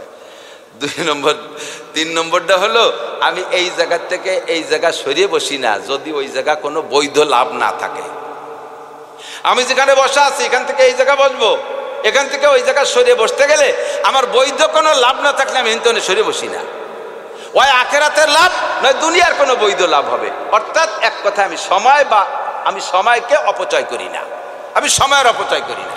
আমি ঘন্টার পর ঘন্টা চায়ের দোকানে বসে বসে টেলিভিশনে দিক বুতুম পেশার মতো তাকায় বসে তাই না, তাই না? বুড়ো বুড়ো মানুষ, কাম নাই কাজ নাই, সংসার থেকে রিটার্ন, এই যাইয়ে তে মাথায় বুসুম দিয়ে বসে রয়েছে।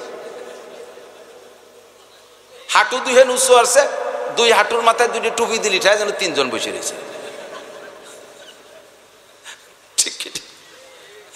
বুড়োর পাশার গসায় সে বেঞ্চ মাসে 2 বার পাল্টানো লাগে। উনি সংবাদ না দেখলে সংবাদের সর্বনাশ। সংবাদে কি দেখছেন? ডেলি ওই একটা মাই এই খবর পড়ে সংবাদ করছে কাকা। আর বলছে কি ইসরায়েল ফিলিস্তিনের কি দেখি হলো জাতিসংঘের খবর, মেয়েটা একদিনও মাথায় কাপড় দেয় না। সংবাদ বলতেছে না, পশ্চিমে মধ্যপ্রাচ্যের খবর কি, ও মেয়েটার দাঁত ফাঁক ফাঁক। সব মাইয়ের গল্প শুনে সংবাদ কি করছে সে কিছু জানে না। আর কয় আতাল কুড়িয়ে বুড়ো আছে, আতাল কুড়িয়ে বোঝেন তো? আতাল চেনে না? গরু বান্ধে যে জায়গা তারে কি কয়? আতাল। বুয়াল তো ঘর, বাইরে একটা জায়গা বান্ধে না, কি কয়? খেসা। আমাকে দিকে ওই খোলা জায়গায় যেন গরু বান্ধে 5-7টারে গড়া দিয়ে খেসা দিয়ে, ওর কয় আতাল। তো ওই জায়গা যার যে গরুগুলো থাকে নড়াচড়া করার ক্ষমতা নাই, কাম কাজ করতে না, ওরে কয় আতাল কুড়িয়ে। সংসারে বুড়োগুলো আতাল কুড়িয়ে কোনো কাম নাই কাজ নাই, সংসার থেকে রিটায়ার্ড যাইয়ে ওই জায়গা বসে আতাল কুড়িয়ে বসে বসে হাসিনে, খালেদা, ইরশাদ, জিয়া, তারপরে ইউনুস মিনুস যারা আছে সবাই বুদ্ধি দেয়। ইউনুসির কোনো বুদ্ধি নেই, ওটা আয়দাবাল, তার বুদ্ধি নাই। তারে আল্লাহ বাংলাদেশের প্রধান উপদেষ্টা বানাইছে, উনি বুদ্ধির ঠিলে এই জায়গা বসে তেমাতা বসে রয়েছে, গোষ্ঠী গোষ্ঠী লুঙ্গি ভাষাইতে খুলি যাচ্ছে, এক পাশে ল্যাংটা বাড়াই যাচ্ছে, তাও বোধ পায় না বুদ্ধির ঠিলিয়ে। আছে না নাই কথা কর না? এই জায়গা বসে বসে সময় নষ্ট করেন। আচ্ছা আজান দিলি, চাচা মসজিদে আজান দিচ্ছে, চলেন, পেট খারাপ, গ্যাস হয়েছে। এই গ্যাস এই জায়গা যে বসে মাইরিয়ে দেয়, মাঝে মাঝে দোকানদারও কেতলি মেতলি ফেলাই দিয়ে দৌড়ানো লাগে। এইসা গ্যাসের গ্যাস আছে না এরকম? কতক্ষণ না খায়। আগের সিস্টেম ছিল আমাদের ছোটবেলায় সব জিনিসই প্রমোশন হয়েছে, সব জিনিসই প্রমোশন হয়েছে, আপডেট হয়, নতুনত্ব হয়, নতুন আসতেছে। কিন্তু সবচাইতে বেশি প্রমোশন পাইছে পায়খানায়। আগে ছোটবেলায় কত আঁকতে গেছে, তারপরে কত ময়দানে গেছে, তারপরে কত বাগানে গেছে, এরপরে কত টাকটিতে গেছে, এরপরে কয় জাড়া ভিত্তি গেছে, এরপরে একটু ভালো হয়েছে কয় পায়খানায় গেছে, তারপরে কতদিন পর কয় ল্যাট্রিনে গেছে, এরপরে ল্যাট্রিনের পর টয়লেট, তারপরে হয়েছে বাথরুম গেছে না ভাগে একবার, বাথরুম, টয়লেটের পর বাথরুম, ল্যাট্রিনের পর টয়লেট, টয়লেটের পর বাথরুম, এখন হচ্ছে ওয়াশরুমে যে ফস করে মারি দিয়ে 10 প্রমোশন পাইছে। আমি গুনিয়ে দেখছি সকালবেলা ইচ্ছে করছে 10টা প্রমোশন হয়েছে পায়খানা। আগে পায়খানা আসলে ঘরে বসে গল্প করে মুরব্বীরা, যদি কার বাথরুম আসে বলতো তোরা বয় আমি একটু বাইরেতে আসি, বাথরুম সব বাইরে ছিল না। আর এখন উঠোনে বসে গল্প, আরে যদি কার পায়খানা কাছে আসে তাকে তোরা বয় আমি একটু ঘরেতে আসি, পায়খানা সব ঘরে ঢুয়ে গেছে, অ্যাটাচড, ঠিক না? আগের মানুষের অবস্থা বাহ্যিক কেমন ছিল? মাঠে ঘাটে কাজ করে, দোকানপাটে ব্যবসা বাণিজ্য করতো, খেত খামারে কাজ করতো, সংসারে কাজ। আজান হইলে বলতো হয় তোরা চল, নইলে তোরা থাক, আমি একটু মসজিদে আসি। আর এখন মসজিদের পাশে চার দোকান, সকালে 1টা পর্যন্ত ওখানে বসে বসে চা খাই আসছে, ভাও গল্প করছে, আজান দেওয়ার সাথে সাথে কয় তোরা থাক, আমি একটু বাড়িতে আসি। সব উল্টি গেছে, ঠিক না? আগে আজান দিলে কয় তোরা থাক, আমি মসজিদের থেকে আসি, আর এখন আজান দিলি মসজিদের দ্বারাতে চলে যা, কয় তোরা থাক, আমি বাড়িতে আসি। এই যে সবাই অপচয় করেন, চার দোকানে বসে, জবাব দেওয়া লাগবে কি লাগবে না? ইব্রাহিম আলাইহিস সালামকে আমি এখান থেকে ওখানে উঠে বসি না যদি আমার জাগতিক কোনো বৈধ লাভ না থাকে অথবা আখেরাতের লাভ না থাকে। কাজেই এই যে হুজুর আপনি কইলেন যে একটু জায়গা ছাড়িয়ে দিয়ে সামনে আগোয় বসেন, তাহলে আগোয় বসলে আমার দুনিয়াবি কোনো লাভ অথবা আখেরাতের কোনো লাভ থাকলে জায়গা ছাড়িয়ে দেবো, আমি ছাড়বো না। এই কব বলি সে কুয়াইতে ঠেলতে ঠেলতে আইছি, চিনতে পারে কত আজ হয়ে গেছে ফাঁকে। এই জাগার কথা মনে আছে নাকি? যদি বলা হয় জায়গা ছেড়ে দিয়ে একটু আসো, বলবো আমার এই জায়গা ছেড়ে দিয়ে, ভালো জায়গা ছাড়িয়ে দিয়ে সামনে গেলে আমার কি লাভ বলেন? আমি এই জায়গাতে ওই জায়গায় সরিয়ে বসবো না যদি লাভ না পাই। আল্লাহ পাক বলে দিয়েছেন, বলে দেন এই যত আপনার রাত বানায় বলা লাগতেছে, আমার বাপের বাড়িতে 2 বিঘা জমিও দেওয়া লাগতেছে না। এই ব্যবস্থা আমার কাছে আছে। কি কয়? ওয়াইদা কিলা লাকুম তাফাসসাহু ফিল মাজালিসি ফাফসাহু ইয়াফসাহিল্লাহু লাকুম।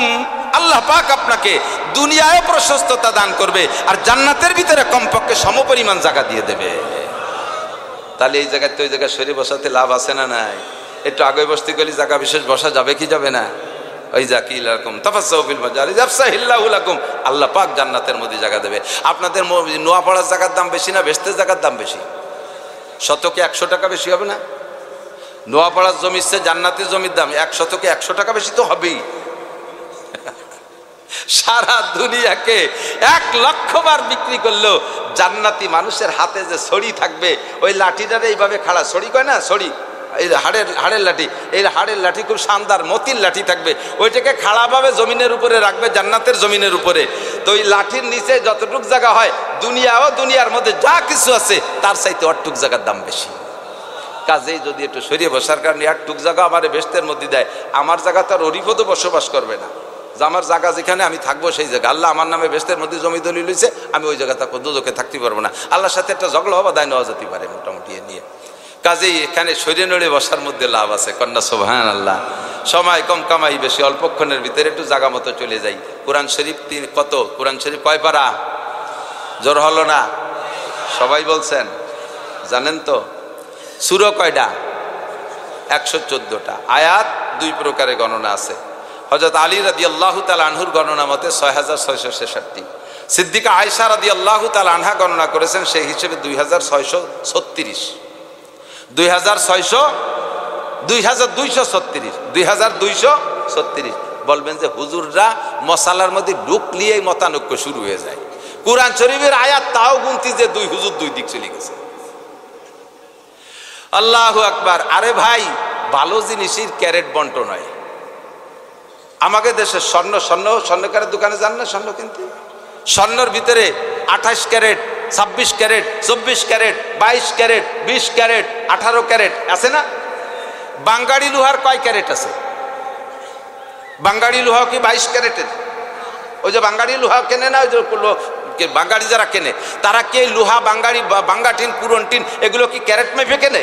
ও 16 টাকা কেজি, ওর সাথে 5 কেজি মাটিও চলে যায়, ঠিক না?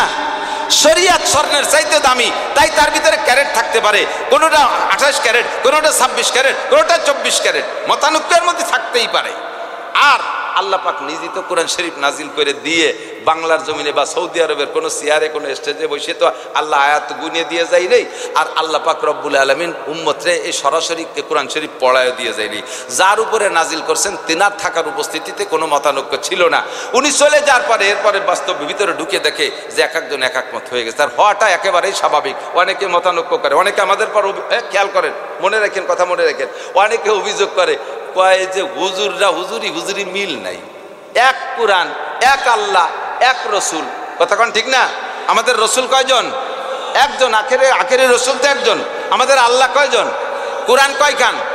হাদিস একই, যদিও টুকরো খন্ড খন্ড ভাগ হয়েছে, মূল হাদিস তো নবী পাকের কথা। তাই এক আল্লাহ, এক রসুল, এক কোরআন, এক হাদিস। তার মধ্যে ইমাম সাইড দিয়ে কে? 4 ইমাম না? ইমাম কয়জন? 4 জন না?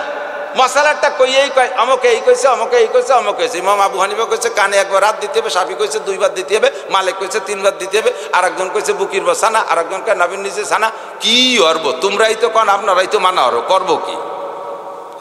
এই ঝামেলায় পড়ে যান। এদিক টাকা অভিযোগের কিচ্ছুই নাই। আল্লাহ আমাদেরকে কোরআন শরীফ নাজিল করে দিয়ে স্টেজে বসে তাফসীর করে বুঝাই দিয়ে যায় নাই। কোন আয়াতের মধ্যে থেকে কোন মাসালা বের হবে এটা বুঝাই দিয়ে যায় নাই। নবী পাক যতদিন ছিলেন ততদিন সামনে যা ছিল এবং সাধ্য অনুযায়ী ভবিষ্যতের অনেক মাসালা হুজুর বুঝাই দিয়ে গেছেন। এরপরে নতুন নতুন আবিষ্কারের ভিতর দিয়ে হাজারো নতুন মাসলার সম্মুখীন হচ্ছি। একটু বলেন সব সত্য কি মিথ্যা? নবীর জামানায় কি মোবাইল ছিল? আবু বকরের জামানায় ছিল? ওমর, উসমান, আলী, তালহা, জুবাইর, বিলাল, আম্মার, সোহাইব, সাহাবায়ে কিরাম, তাবেঈন, তাবেঈন, আইম্মা মুজতাহিদিন, আবু হানিফা, শাফিঈ, আহমদ, মালিক, বুখারী, মুসলিম, তিরমিজিওয়ালা, এ সময় মোবাইল ছিল। এখন মোবাইল আবিষ্কার হয়েছে কিনা? তো এই মোবাইল নিয়ে মসজিদে গেলি পারা মোবাইলের ভিতরে যদি মমতাজের গান বাজি ওঠে, এটা কোন আয়াত দিয়ে জবাব দেবেন? মোবাইলের ভিতরে রিংটোন মমতাজের গান আছে না নাই? জাতীয় সঙ্গীত আছে না নাই? ইমাম সাহেব পড়ে আলহামদুলিল্লাহি রাব্বিল আলামিন আর রহমানির রহিম মালিক ইয়াউমিদ্দিন, আর মোবাইলই গাই উঠছে আমার সোনার বাংলা। কোন গান শুনবেন? আল্লাহর জাতীয় সঙ্গীত না দুনিয়া বাংলাদেশের জাতীয় সঙ্গীত? একটা ফয়সালায় যেতে হবে না? এটা কুরআন হাদিসের কোনো জায়গা নাই। ফয়সালা তো কেউ দিতেই হবে, ঠিক কি ঠিক না? এর জবাব কে দিতেই হবে। এই জন্য উলামায়ে কিরামকে নবী পাক সেই সময় বলে দিয়ে গেছে, এই জিম্মাদারি আমার উলামায়ে কিরামের, আমার উলামায়ে কিরামের। আর কি বলা হয়, লা তাজতামি উম্মতি আলা দালালা, লা তাজতামি উম্মতি আলা দালালা। আমার উম্মতের ভিতরে বড় একটা উলামায়ে কিরামের দল, এরা কখনো গুমরাহির উপরে প্রতিষ্ঠিত হবে না। এরা কোরআন হাদিসকে ঘাইটে কিয়াস করে করে ওর ভিতরে মাসালা বের করে আপনাদেরকে দেবে, এটা আপনাদের গ্রহণ করা ওয়াজিব। কোরআনকে মানাও যেমন জরুরি, এই মাসালাগুলো মানাও এরকম জরুরি। এদিকে আসেন, এখন যেহেতু আল্লাহ পাক নিজে সামনে বসে মশালা বলে দিয়ে যায়নি, কাজেই কোরআন শরীফের একটা আয়াতের ভিতরে হাজারো রকমের তর্জমা থাকতে পারে, শত হাজার রকমের তর্জমা থাকতে পারে। এটা আল্লাহর বাণী, আল্লাহর বাণী, তার প্রশস্ততা অনেক বেশি, প্রশস্ততা অনেক বেশি। আমাদের ভাষার মধ্যে আছে না নাই? একজনের যদি বলেন সামনের দিকে হেঁটে চলো, ছোট যদি হয়, তারা আমাদের বাংলা ভাষায় কি কন? এ হাট কন না, সামনের দিক হাট। আর একজনের কাছে জিজ্ঞেস করছেন, ভাই নোয়াপাড়ার হাট কোন দিক? কয় সামনের দিক হাট। নোয়াপাড়ার হাট তাও সামনের দিক, সামনের দিক হাট তাও হাট। একই হয় করে হাট, এক হাটের দ্বারা ৮ বাজার হাট, আর এক হাটের দ্বারা পায়ে হাঁটা হাট। তর্জমা আছে না নাই? এরকম বলে মুস্তারাক তর্জমা, মুরাদের তর্জমা বহুত আছে। তো কোরআন শরীফের ভিতরে একটা বহুত আয়াত আছে এরকম। এমনি বাংলায় আপনাদের আমি মাঝে মাঝে বলি, বুঝার জন্য বলি, কষ্ট হচ্ছে আপনাদের? আমি কি একেবারে আজে বাজে কথা করছি? আমি তো আমার কাছে বলেই যাচ্ছি, অপ্রয়োজনেরই শুনেন না, বাদ দিয়েন। খেয়াল করেন, বাপ মাঠে হাল চাষ করে, ওলামায়ে কেরাম মনে রাখবেন, খুব মনে রাখবেন, ছাত্ররা খুব মনে রাখবেন, এটা অনেক সময় কাজে লাগবে। যারা এই জাতীয় অ্যাটাক করে আপনাকে, তাদের জবাব দিতে পারবেন ইনশাআল্লাহ। একেবারে বাস্তব একটা উদাহরণ। বাপে মাঠে গেছে শুক্রবারের দিন হাল চাষ করতে, বিলির ভিতরে 2 কিলোমিটার ভিতরে। বাপ নিয়মিত জামাতে নামাজ পড়ে, কোনোদিনও জুমার দিন বিনা গোসলে মসজিদে যায় না, আর সব দিন আব্বা আগে যায়। আজকে বিলের ভিতরে 2 কিলোমিটার বিলির ভিতরে হাল চাষতে গেছে। হাল চাষ করতে করতে করতে শুক্রবার এমন টাইম পর্যন্ত চলে গেছে যে মাত্র আর ওই বামর কয় না আতর কয়, এই আতর এক আতর জায়গা বাকি থাকতে আজান দিয়ে দিয়েছে। সেই জায়গা থেকে বাড়ি আসতে হবে, গোসল করতে হবে, মসজিদে যেতে হবে। আবার এই এক আতর জায়গা 3 হাত জায়গার জন্য আজকে শোষে না রেখে গেলে আবার দেনে আর একদিন আর একটা হাল নিয়ে আসা লাগবে। ওইটুক সস্তি যাইয়ে বেলা এমন চলে গেছে, বাড়ি এসে বাড়ির পাশে মসজিদ, আসার সাথে সাথে শুনে যে খুতবার আজান শুরু হয়ে গেছে। মুয়াজ্জিন খুতবার আজান দিচ্ছে, মসজিদের দিক তাকায় দেখে গরুরে ছাড়িয়ে দিচ্ছে, একটা চলে গেছে গোয়াল ঘরে, একটা চলে গেছে রান্না করে। আর গরু বান্ধার সময় নেই। বাপে উঠোনে যে ডাক ছাড়িয়ে পানি, ডাক ছাড়ছে কি কইয়া, এ পানি দে, কি বলছে, এ পানি দে, এমন ভাবে ডাক দিচ্ছে, খুতবার আজান শুরু হয়ে গেছে। ছেলে 3টে, একটা বালতি বইরে মগ নিয়ে আইছে, আর এক ছেলে দৌড়ে যাইয়া জগ বইরে পানি এনে গিলাস নিয়ে আইছে, আর এক ছেলে দৌড়ে যাইয়া বদনা বইরে পানি নিয়েছে। বাপে কি কইছে, পানি দে, বলে নাই বালতি বইরে মগ আন, বলে নাই জগ গিলাস আন, বলে নাই বদনায় আন, শুধু বলছে পানি দে। এই বাপের কাছ থেকে ছেলেরা বাংলা শিখছে। সেই বাপের একটা বাংলা, তাই যদি 3 রকম তর্জমা হতে পারে, আর 3টাই সহি। বাপে অজুর বদনা নিয়ে অজু বানাইয়া গাটার একটা জ্বালাই দিয়ে মসজিদে জুমো পড়িয়া এসে ছেলেকে নিয়ে বসে, বাবা আমি পানি চাইলাম, 3 জনে 3 প্রকার পানি আনলে, যার যার পানি আনার পক্ষে যদি উপযুক্ত প্রমাণ কি বলা হয় যুক্তি পেশ করতে পারো, তাহলে তাকে 1000 করে টাকা পুরস্কার দেব। কে কি জন্য পানি আনলে? যদি কেউ যুক্তি যদি অযৌক্তিক হয়, বাবা না কিছু। এখন 3 ছেলে বৈশা, প্রথম জন বলতেছে, আব্বা আমি জীবনেও কোনোদিন আপনাকে বিনা গোসলে জুমার নামাজ পড়তে দেখিনি। মাঠের থেকে আইছেন, সারা গায়ে ধুলোবালি, এর ভিতরে আপনি কি বিনা গোসলে কিভাবে মসজিদে যাবেন? আদৌ সম্ভব না। তাই আমি দৌড়ে যে পানি নিয়ে আসছি। যৌক্তিক না অযৌক্তিক? যুক্তি ঠিক আছে না নাই? থ্যাংক ইউ, তুমি পাবা 1000 টাকা। তুই জগে আনলি কে? আব্বা যেভাবে ডাক ছাড়ছেন পানি দে, আমার তো মনে হচ্ছে আমার আব্বা পানির অভাবে মরিয়ে যায় বুঝি। বাইচে থাকলে জুমার নামাজ না পড়ুক, জোহরের নামাজ পড়তে পারবে, গোসল পরে, আগে বাপরে পানি খায় বাঁচায়নি, তাই আমি দৌড়ে যে জগ গিলাসে আনছি। যৌক্তিক না অযৌক্তিক? 1000 টাকা তুইও পাবি, তোরটাও ঠিক আছে। তুই বদনায় আনলি যে, আব্বা এখন গোসলের সময় আছে, খুতবার আজান হয়ে গেছে, আর ওদিকে এতক্ষণ যখন বাইসি আছেন আর 2 রাকাত নামাজ পড়তে পড়তে পানির অভাবে মরবেন না। আমার বিশ্বাস কোনো মতে বাপরে অজু বানায় মসজিদে পাঠাতে হবে, তাই আমি বদনা নিয়ে আইছি। এটা আরো যৌক্তিক, তাই তো বাপ বদনা নিয়ে গেছে, ঠিক না? তাহলে 1000 টাকা পানির বিনিময়ে যদি যুক্তি প্রমাণ করতে পারে 1000 টাকা পাবে। এখন 3 ছেলে পাবে কি পাবে না? অথচ পানি ব্যবহার করছে কোনটা?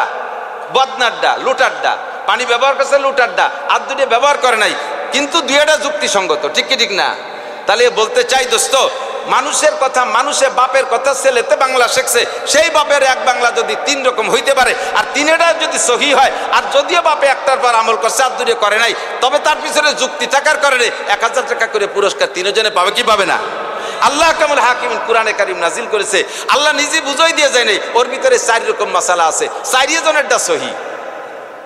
যদিও আমরা আমল করতেছি একটা, বাকি 3 আমরা বলতে পারবো না ওটা গলত, ওগুলো সহি। পুরস্কার যদি আল্লাহ তাআলা দেয়, 4টার উপরে 1000 করে পুরস্কার দিতে হবে, 4টার পিছনে দলিল আছে, কথা কন? কাজে উলামায়ে কেরামরা ওভাবে ভেক্সি মেরে না, হুজুরি হুজুরি বলে না, তার আমরা কি করবো, আমলিগ বিএনপি ভালো, লাস্টে মাইরি দিয়ে চলে যাচ্ছে। এ জায়গার চাইতে আর একটু কাছে বলি, হুজুরি হুজুরি বনে না, হুজুররা 3-4 রকম বলে, তাহলে সেই দুঃখে আপনি হুজুরগিরি ছাড়িয়ে দিয়ে, ধর্মকর্ম ছাড়িয়ে দিয়ে রাগ করে চলে গেলেন। আচ্ছা, আপনি বাড়ির কাছে ডাক্তারের কাছে ওষুধ খাইছেন, এই ওষুধে আপনার কোনো কাজ হয় নাই, এবার আপনি কি করবেন? থানা কমপ্লেক্সে গেছেন, ও জায়গায় এমবিবিএস আছে, সেই এমবিবিএস দেখাইছেন, কাজ হয় নাই, চলে গেছেন আপনি যশোর, সে জায়গার ডাক্তার দেখাইছেন, আরো অত্যাধুনিক মেশিন দিয়ে ডায়াগনোসিস হয়েছে, ওষুধ দিচ্ছে, সারে নাই, এরপরে চলে গেছেন আবার খুলনা 250 বেডে, সে জায়গার ডাক্তার আরো দেখছে, তাতেও কাজ হয় নাই, চলে গেছেন ঢাকা সরোয়ার্দী, সে জায়গার ডাক্তার দেখাইছে, সারে নাই, হলি ফ্যামিলিতে গেছেন, সারে নাই, পিজিতে গেছেন, সারে নাই, কোনো জায়গার ঔষধে আপনার সারতেছে না। রাগ করে এক জায়গার ডাক্তারে এক প্রেসক্রিপশন দেয়, আর এক ডাক্তারের কাছে ওই দেখে কি ডাক্তার না, একটা ছাগল, তা সারো ছাগলের বাদ দেন, আপনি লেখেন ওইটা নিয়ে আর এক ডাক্তার, এটা গরু নাকি, কি লেখছে, রোগ কি আর ওষুধ কি, একই এমবিবিএস পড়িয়ে একই মেশিন দিয়ে পরীক্ষা করে একজন ছাগল একজন গরু, নিজেরাই কই হচ্ছে। এখন সব ডাক্তাররা ছাগল গরু কইয়ার কারণে আপনি কি রাগ করে বলবেন যা ওষুধপাতি আর খাবোই না, নিজেরা কয় মাইফুতি জাফারি তাই খাই, এই কয়ে কি বসে থাকেন? ছেলেরে বলছেন বাবা পাসপোর্ট রেডি কর, মাদ্রাস যাবো, চেন্নাই যাবো। আপনি তো এ জায়গায় বাড়ি বসে থাকেন না যে ডাক্তারে মিল হচ্ছে না বিধায় আমি আর ওষুধ খাবো না, কাজে আমি আর যা খুঁজে মরি গেলে আর ওষুধ খাবো না, তা বলি তো বসে থাকেন না। আপনি এবার পাসপোর্ট ভিসা করে ইন্ডিয়া চলে গেছেন, মাদ্রাস চেন্নাই চলে গেছেন, সে জায়গার ডাক্তাররা ওষুধ দিচ্ছে, সারে নাই, এবার কয় চল যায় একটু সিঙ্গাপুর যায়, পয়সা করি থাকতে মরার আগে পয়সা কটা খরচ করে দিয়ে যাই। সিঙ্গাপুর গেছেন, সে জায়গার ডাক্তারও সুস্থ হয় না। বাবা আমি তো বহু কিছুই তোকে জন্য রেখে গেলাম, আমার 2 বিঘে জমি বেশি একটু লন্ডন ফাটা, এ সময় তো বলেন না যে ডাক্তারে মেলে না, হ্যাঁ ওষুধপাতি বাদ, যা পারি একা একা বসে খাই, তা তো করেন না। শরিয়াতের সময় যখন 3-4 হুজুরি মতানৈক্য হচ্ছে, তো তোর হুজুর বাদ, ধর্মকর্ম বাদ, আমলিগ বিএনপি ভালো। এখন কে সব স্ববিরোধ কার্যক্রম, কথা বলেন স্ববিরোধ, নিজের ভিতরে বিরোধ সৃষ্টি করে নিয়েছে। আল্লাহ তাআলা আমাদের বুঝার আমল করার তৌফিক দান করুন, বললেন আমিন। কোরআন শরীফের আয়াত 6236, মনে আছে নাকি? মতানৈক্যের যে ঝামেলা গেছে তো, এভাবে আয়াত আরেকটু বললে ভালো হবে। যেমন এদিক তাকান, সূরা ফাতিহা আমরা পড়ি না, সাবউল মাসানি 7 আয়াতে সূরা ফাতিহা, কেউ বলেন বিসমিল্লাহ সহ 7 আয়াত, এটাও সহি। আবার কেউ বলেন না বিসমিল্লাহ বাদে 7 আয়াত, এটাও সহি। আবার বিসমিল্লাহ বাদে 7 আয়াত, বিসমিল্লাহ সহ 7 আয়াত হলি 7 আয়াত হবে কিভাবে?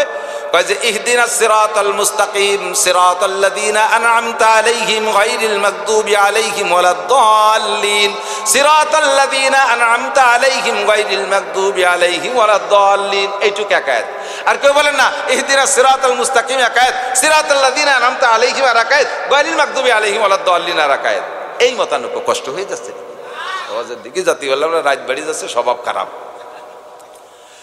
আল্লাহ তো কোরআন শরীফের এই 6236 বা 66 যাই হোক না কেন, ইকালু লিসাহিবিল কোরআন, আমার দিক এদিক ভেস্তে যাবেন, সবচেয়ে উপরে উঠে দিচ্ছে, যাবেন না? আপনাদের সাধারণ পাবলিকরে আল্লাহ কি ছাড় দিয়েছে তা তো কোয়ার মতো না। আমাকে মৌলভীকে মারির অভাব নাই, আমাদের উপরে খুব কঠোরতা, কারণ হওয়া উচিত হাসানাতুল আবরার সাইয়াতুল মুকাররাবিন। একটা কাজ খেয়াল করতেছেন না আপনারা, একই কাজ একজনে করলে থ্যাংক ইউ, আর একজনে সেই কাজ করলে কিচ্ছু হয়নি।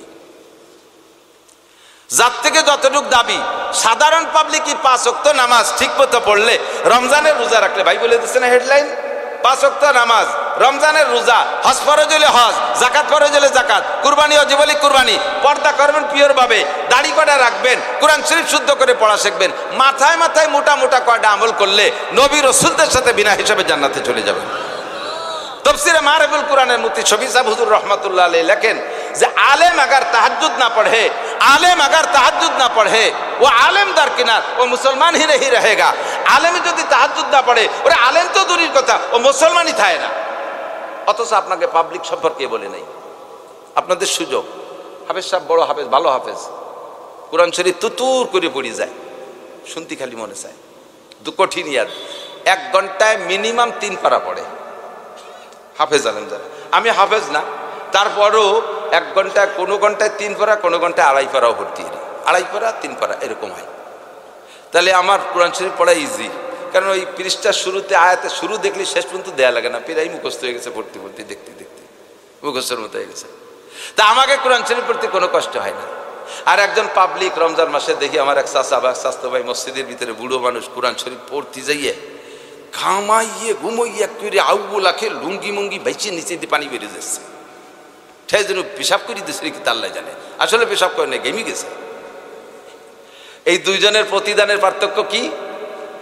হাফেজ সাহেব কোরআন শরীফ 1 খতম পড়বে, আল্লাহ পাক বলবেন যে তারে 1 খতমের নেকি দাও, তারে 1 খতমের নেকি দাও হাফেজ রে। আর ওই যে পাবলিক খালেক মোল্লা উনি বলছেন, বলে হ্যাঁ ওনারও খতম হয়েছে, লাহু আজরাম, তারে 2 খতমের নেকি দাও। ফেরেশতারা কয় আল্লাহ এই সামনের পর বৈষম্য, একই বৈষম্য বিরোধী আন্দোলন তো চলে গেছে গতবার, এখন তো সব সাম্য হয়ে গেছে, এই জায়গায় পার্সিয়ালিটি করবো কে? আল্লাহ কয় এ পড়ার জন্য 1 খতমের নেকি আর গামার জন্য আর 1 খতমের নেকি। এ হাফেজ সাহেবের কোনো জায়গা গামছে দেখ, তুতুরে পড়ে গেছে, আউলাখের কোথাও 1 ফুট গামে নাই, ওর কোনো কষ্ট হয় না। আরে বুড়ো পড়ছে, এতনুয়া এতা তাতাও, হাদিসের শব্দ এরকম আছে, হুজুর কাছে শুনে থাকেন, এতনুয়া এতা তাতাও পড়ে আর তো আরে একটু এজে একটু মতন আলহামদুলিল্লাহ রাব্বিল আলামিন আর রহমান রহমান মিম খারজাল মান নূর আজান্নির আর রহমানির রহিম আলী মালি মিম খারজাল লাল আলহামদুলিল্লাহ মালিক ইয়াউমিদ্দিন ইয়া এই যে একটু এজে একটু মতন করতে করতে আউলাখের গামি গেছে, গামার জন্য আর 1 খতম। বলবেন না সুবহানাল্লাহ? আল্লাহর কিরে যদি মিথ্যে কথা কই, পড়ার জন্য 1 খতম, গামার জন্য আর 1 খতম। আপনাদের পাবলিকের বড় সুযোগ, ইনকামের খুব ফার্স্ট ক্লাস লাইন পেয়ে গেছেন। আপনারা কম বেশ অর্থনীতিবিদ, আপনাদের পয়সা আছে, আমাদের মৌলবীদের পয়সা কম, দান করলে যে একটা নেকি পাওয়া বেশি পারেন, আমাকে মৌলবীকে টাকা নেই, তা কোত্থেকে দেব? একদিকে দেখেন সাধারণ ইবাদত করে বেশি নেকি পেয়ে গেলেন। আপনারা যদি তাহাজ্জুদ পড়েন, আলেম 1 রাতভর দাঁড়াইয়া নামাজ পড়লে যে নাকি, আপনি শুধু ঈশার নামাজের খেয়াল করে না, আপনি শুধু ঈশার ফরজ আর সুন্নতের পরে বেতেরের আগে 2 রাকাত তাহাজ্জুদ পড়লে আল্লাহ তাআলা আপনাকে ওই আলেম রাত্রে দাঁড়াইয়া তাহাজ্জুদ পড়লে যেই নাকি, আল্লাহ পাক আপনাকে তার চেয়ে বেশি নেকি দান করবে। আপনাদের ইনকাম সহজ, সব দিক দিয়ে আপনাকে আল্লাহ সুযোগ করে দিয়েছে। আল্লাহ পাক রব্বুল আলামিন জিজ্ঞেস করে, বলো কোরআন শরীফের ভিতরে 332টা কুল আছে, কয়টা? 332টা কুল, মানে পাতি কুল, বোম্বাই কুল, এই কুল নাকি? কুল মানে বলো, কুল মানে বলো, বলতে বলছে, কুল মানে বলো। নবীকে আল্লাহ অর্ডার করছে কুল, পুরো 30 পারা তো শুনবা, বাকি ভেরি ভেরি ইম্পর্টেন্ট 332টা কথা, ভেরি ভেরি ইম্পর্টেন্ট, পুরো কোরআন ইম্পর্টেন্ট, তার মধ্যে সবচেয়ে ইম্পর্টেন্ট এই 332টা কথা। এটা উম্মতরে বলো, দেরি করে না বলো। কুল আউযু বিরাব্বিন নাস আছে না নাই? কুল আউযু বিরাব্বিল ফালাক এটাও বলো। কুল হুয়াল্লাহু আহাদ এ জায়গাও বলো। কুল ইয়া আইয়ুহাল কাফিরুন বলো, হে কাফের সম্প্রদায়। কুল লাউ কানাল বাহরু মিদাদাল লিকালিমাত কুল লাইন ইজতামাতিল ইনসু ওয়াল জিন কুল হাল ইয়াস্তাবিল্লাযিনা ইয়ালামুনা ওয়াল্লাযিনা লা ইয়ালামুন। এরকম 332টা কুল আছে, তার একটা কুল আল্লাহ পাক আমি পড়ছি, যেটা কুল হাল ইয়াস্তাবিল্লাযিনা ইয়ালামুনা ওয়াল্লাযিনা লা ইয়ালামুন। হে নবী, উম্মতের কাছে জিজ্ঞাসা করেন, শিক্ষিত আর অশিক্ষিত, জাননেওয়ালা আর না জাননেওয়ালা, পড়ুয়া আর মূর্খ কখনো সমান হতে পারে? কুল হাল ইয়াস্তাবিল আমা ওয়াল বাসির, আরেকটা আয়াতের মধ্যে আছে, কুল হাল ইয়াস্তাবিল আমা ওয়াল বাসির, অন্ধ মানুষ আর চক্ষু বিশিষ্ট মানুষ সমান হতে পারে? জোরে বলেন পারে? হ্যাঁ, ভালো করে বোঝেন নাই। একটা অন্ধ মানুষ 7 ফুট উঁচু, বোঝেন, 7 ফুট জুয়ন, এই তাগড়া, 150 কেজি ওজন, গায়ে একেবারে মোহাম্মদ আলী কেলের মতো টাইট বডি, ও যদি দাঁড়ায় টিরাকে ওরে ঠেলি সরাতে পারবে না, 7 ফুট উঁচু, অন্ধ, চোখ নাই একটাও।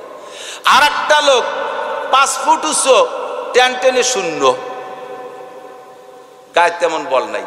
এই দুইজনরে যদি লাঠি দিয়ে মারামারি হতে লাগাই দেন, মার কি দেখাবে বেশি গন্ধি?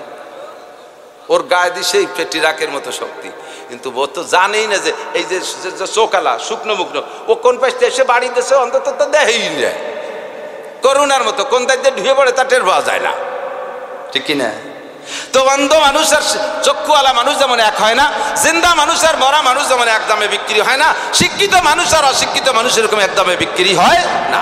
আপনি স্বীকার করেন আর না করেন, আল্লাহ পাক নিজেই সার্টিফিকেট দিচ্ছেন, ইয়ারফাইল্লাহুল্লাযীনা আমানু মিনকুম ওয়াল্লাযীনা উতুল ইলমা দারাজাত। আল্লাহ পাকের কাছে সবচাইতে দামি ইমানদার। আহা, বোঝে নাই? সবচেয়ে দামি বেঈমান মানুষ। সারা পৃথিবীর রাজা বাদশা এমপি মন্ত্রীকে এক পাল্লায় রাখবেন বেঈমান, আর এই গ্রামের ধুপাদি গ্রামের একটা ফকির যারা সমাজে কেউ ডাকে না, নিকৃষ্টতম, সামাজিকভাবে নিকৃষ্ট এমন একটা ফকির ইমানদারকে আর এক পাল্লায় রাখবেন। এই ইমানদারের একার পাল্লা ভারী হয়ে যাবে। কন্যা সুবহানাল্লাহ। ইয়ারফাইল্লাহুল্লাযীনা আমানু মিনকুম, তোমাদের মধ্যে যারা ইমানদার তাদেরকে আল্লাহ তাআলা সম্মান দিয়েছে। আর কারা? ঈমানের সাথে ওয়াল্লাযীনা উতুল ইলমা দারাজাত, জমা মুয়ান্নাস সালেম, এবং যাদেরকে আল্লাহ তাআলা ইলম দান করেছেন তাদের দাম সবচাইতে বেশি। বলবেন না সুবহানাল্লাহ? কোন এলেম? কোন এলেম? এলেম মানে শিক্ষা, এলেম মানে জ্ঞান, এলেম মানে বিদ্যা। IAB MA BCS না, শোনালো কি? ওই দিয়ে কি কোনো বিশ্ববিদ্যালয়ে ফিরে ভর্তি হতে পারবে? কোথাও আবার ডাক্তার ইঞ্জিনিয়ার কিছু হবে না। তো ও মাস্টার দিয়ে কি হয়? ওই দিয়ে কিচ্ছু হয় না। তা আমাকে সরকার কিচ্ছু দেয় না। আমি চ্যালেঞ্জ করে বলতে পারি, ইমানের সাথে আল্লাহর রহমতে হক্কানি একজন হাফেজ হাফেজা, একজন আলেম আলেমাকে আল্লাহ তাআলা এই উইদাউট সার্টিফিকেট, কোনো সার্টিফিকেট ছাড়া, সরকারি চাকরি বাকরি ছাড়া আল্লাহ তাআলা তাদেরকে উত্তম রিজিক খাওয়াচ্ছে। রিজকে কারীম, সম্মানিত রিজিক।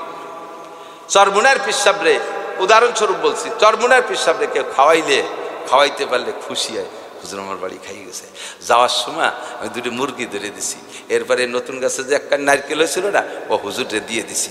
হুজুর তো চলে গেছে, সেই মোটর সাইকেল চালাতে চালাতেই ফুলবাড়ি কেটে যাইয়ে সেই জায়গায় উঠে দিয়েছে। কত খুশি। আর একজন এসপি সাহেব যদি বাড়ি আসে, আসার পরে যদি এইগুলো খাওয়াইয়ে বিদায় দেওয়ার পরে কয়, বাংলা তো মোটা মোটা কয়েন মারিয়ে দিয়ে কয়, শালার বেটা শালারা এই খাইয়ে আছে। বহুত শুনছি, বহুত। রিজকে কারীম এবং জেনুইন হালাল ভাবে আপনারা সার্টিফিকেটের ভক্ত। আমি চ্যালেঞ্জ করে বলতে পারি, বাংলাদেশ সরকারের সবচাইতে বেশি বেতন পায় বৈধভাবে, সবচাইতে বেশি বেতন পায় বৈধভাবে। কত টাকা হতে পারে বাংলাদেশ সরকারের কর্মচারী কর্মকর্তা? ওই সচিব টচিব যারা বড় আছে সিনিয়র, তারা 2 লাখ টাকা ধরে, তার চেয়ে বেশি না। 2 লাখ টাকার ধরে নিলাম, 2 লাখই পায়। তো 2 লাখের বেশি তার বৈধ ইনকাম না। বৈধ ইনকাম করে আমরা সার্টিফিকেট বিহীন মৌলবীদের সাথে আল্লাহর রহমতে অত বড় সার্টিফিকেট আল্লাহ পারবে না।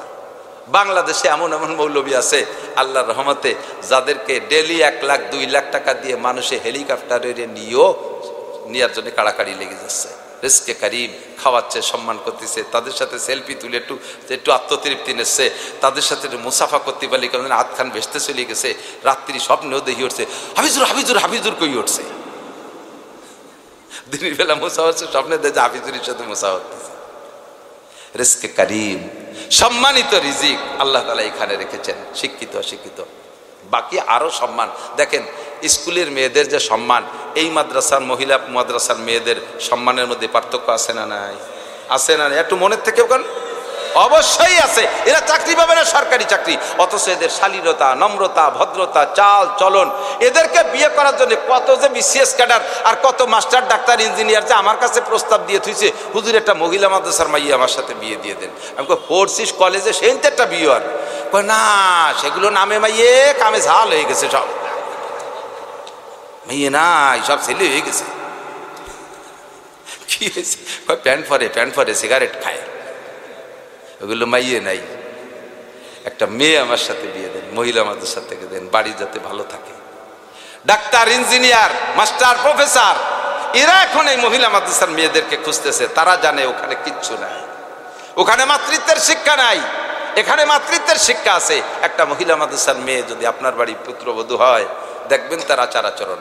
ফাঁকে মহিলাদেরকেও বলবো, আমার মা বোন তোমরাও একটু সতর্ক থাকবা। তোমাদের সাটকি সাট আমি স্টেজ বইরে দিয়ে বেড়াই, তোমাদের বাড়ি নেওয়ার পরে যদি তার উল্টো পাল্টা হয়, তো আমার আর কেউ ওয়াজে ডাকবে না রে। ও হুজুর কইলে কি আর পাচ্ছি কি? আমারে কমপক্ষে মাঠ ছাড়া হইস না তোরা। যত প্রকারের পিঠে আছে তোমরা বানানো শিখবা।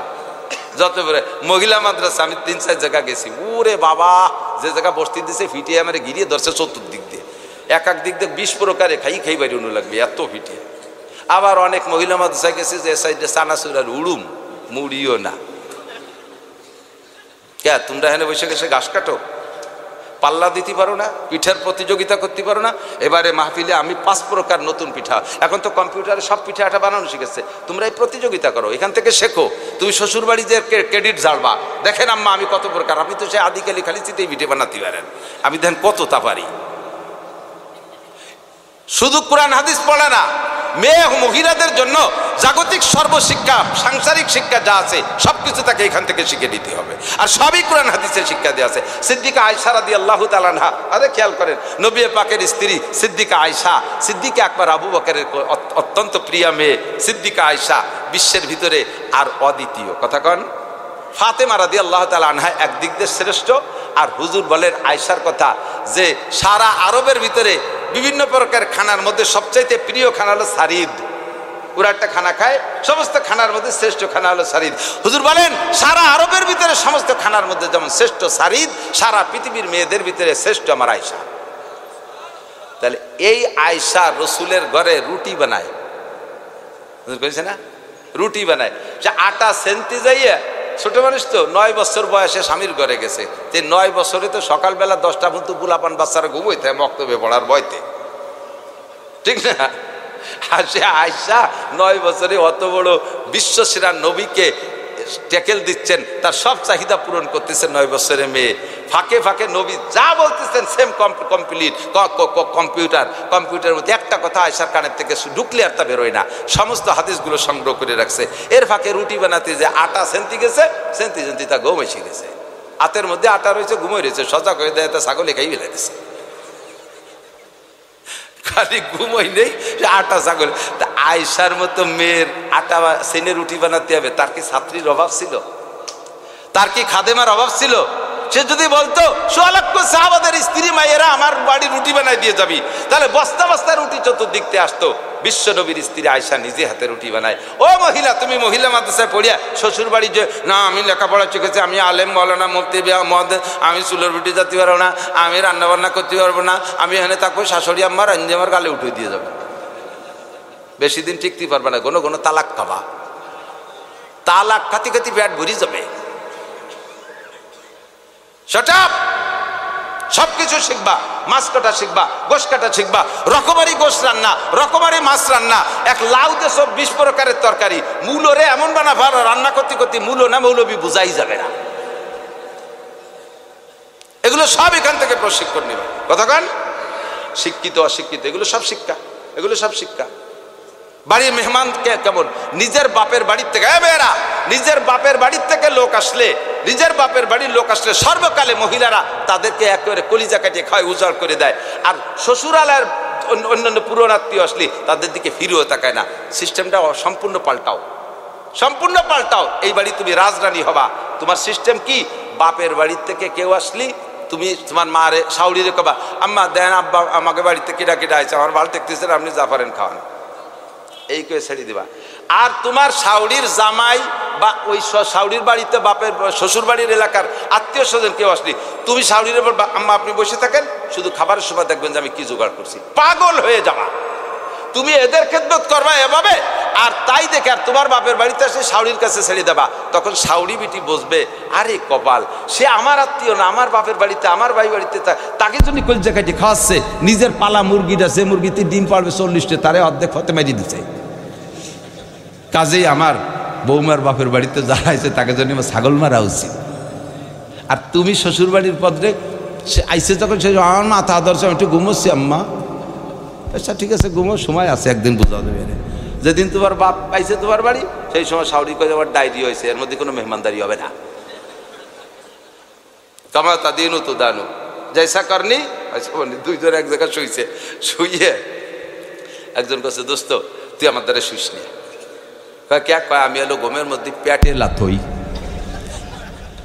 এত রাগ হবে না তো তুই আমার দ্বারা শুইস নি। ও কয় না না না কোনো ঘটনা না, কেউ যদি আমার পেটে লাথই সে সময় আমি ঘুমের মধ্যে তার মহিলা থই, রাগারাগি ঘুমের মধ্যে মিটে যায়। তুই বুঝবি যে তোর মুহি কেন লাইছিলাম, তুই আর কোনো অ্যাকশনে যাবি না। তুই তো বুঝছিস যে আমি লাথি পেটে দিছি, তাই তুই বলা থাকলো। তো যদি তুমি বলো যে দোস্ত আমার দ্বারে শো, কোনো টেনশন নাই, তোর সাথে আমার গায়ে শোয়া লাগবে না, তোর গার কম্বল পড়ে গেলে আমি তুলে দেবো, তাহলে ও দোস্তও বলবে নিশ্চিত থাক, তোরেও আমি এরকম খেদমত করবো। এটা না নিয়ম? আপনা কইলে বিব্রত রহিতে আসে নাই কেহ অবনি পারে, সকলের তরে সকলেই মোরা, প্রত্যেকে মোরা পরের তরে। এই প্রশিক্ষণটা জগতে আর কোথাও নাই, আল্লাহর কুরআন এবং নবী পাকের হাদিসের মধ্যে এটি আছে, এই আদর্শ আছে, যার কারণে আল্লাহ পাক নিজেই বলেছেন লাকাদ কানা লাকুম ফি রাসূলিল্লাহি উসওয়াতুন হাসানাহ, মুহাম্মদুর রাসূলুল্লাহর মধ্যে রয়েছে তোমাদের জন্য উত্তম আদর্শ, উত্তম আর কোথাও পাবেন না। আমি রাত ভর বছর পর বছর আপনাদেরকে এক একটা করে হাতে ধরে উত্তম আদর্শ, নবী পাকের উত্তম আদর্শ শিক্ষা দিতে পারবো। শিক্ষিত আর অশিক্ষিত কোনোদিন সমান হইতে পারে না। আপনারা পুরুষরা তবলিগি যে শিখছেন, মসজিদে ইমাম সাহেবের কাছ থেকে শিখছেন, এলাকায় বহুত পূর্ব থেকে পুরুষ মাদ্রাসা আছে, সেই ব্রিটিশ তারও আগের থেকে, ব্রিটিশেরও আগে অনেক, ব্রিটিশ যখন ভারত উপমহাদেশে ঢোকে তখন 80,000 দাওরায়ে হাদিস মাদ্রাসাকে, কওমি মাদ্রাসাকে তালাবন্দি করে দিয়েছিল, লক্ষ লক্ষ আলেমকে মারছে। কাজেই পুরুষের শিক্ষার ব্যবস্থা অনেক আগের থেকে আছে, মেয়েদের শিক্ষার ভালো ব্যবস্থা ছিল না। আমি তো মক্তবের ড্রাইভারিও করছি, মক্তবের ড্রাইভারি, মসজিদে সুবাইর বাজারি, ওই কিরাতখানার হেল্পারি, এই কুড়ি টুড়িয়ে শেষে এই পর্যন্ত আইছি। কোন জায়গা কট্টুক আছে জানি, মেয়েরা আমার কাছে মক্তবে পড়তে আসতো, শুনছেন না আমার ওয়াজ? বাস্তবিক ওই রকমই পড়ে, আউযুবিল্লাহ বিসমিল্লাহ সূরা ইয়াসিন যা পড়ে, আল্লাহু আকবার। আল্লাহ ফেরেশতাকে কয় ওরা কি আলাদা কোরআন শরীফ বানাই নেছে নাকি? এ ভালো কোন জায়গাতে আউযু বিল্লাহি মিনাশ শাইতানির রাজিম বিসমিল্লাহির রহমানির রহিম ইয়াসিনাল কুরআনিল হাকিম। হাসতে হাসতে দমের নাড়ি বার হয়েছে। আমি বললাম তুই কার কাছে পড়ছিস? মাইজি কাকির কাছে। মাইজি কাকি, সত্যি তো তাই। মাইজি কাকিও পড়ছে তার শাশির কাছ থেকে। এই শাশি টু শাশি, শাশি টু কাকি, এদের কোরআন শরীফ কোনোদিন শুদ্ধ হয়নি। আল্লাহ তাদের মাফ করুক। নামাজ ভাঙ্গার কারণ 19টে, 1 নম্বরটা কিরাত অশুদ্ধ পড়া। এইভাবে যে মহিলারা বা পুরুষরা কোরআন শরীফ পড়ছেন, খুদার কসম তাদের বিগত জীবনের কোনো নামাজ হয় নাই। যেগুলি একা একা নিজ কিরাত দিয়ে পড়ছেন তা একটা হয়নি। ইমামের পিছনে যেটা পড়ছেন সেটা ইমামের পদ্য বেশি গেছেন। এখন মহিলারা মসজিদে যাবে না, নামাজ পড়তে মসজিদে যাবে না, এই মহিলারাই নামাজ কোথায় পড়বে? ঘরে পড়বে। তাহলে ঘরে পড়তে গেলে তার কিরাত শুদ্ধ হওয়া দরকার আছে না নাই? আল্লাহর রহমতে মহিলা মাদ্রাসা কর্নেলা উলামা ইকরামকে আল্লাহ তাআলা কিয়ামতের ময়দানে বিশাল মর্যাদা দান করুন, সবাই বলেন আমিন।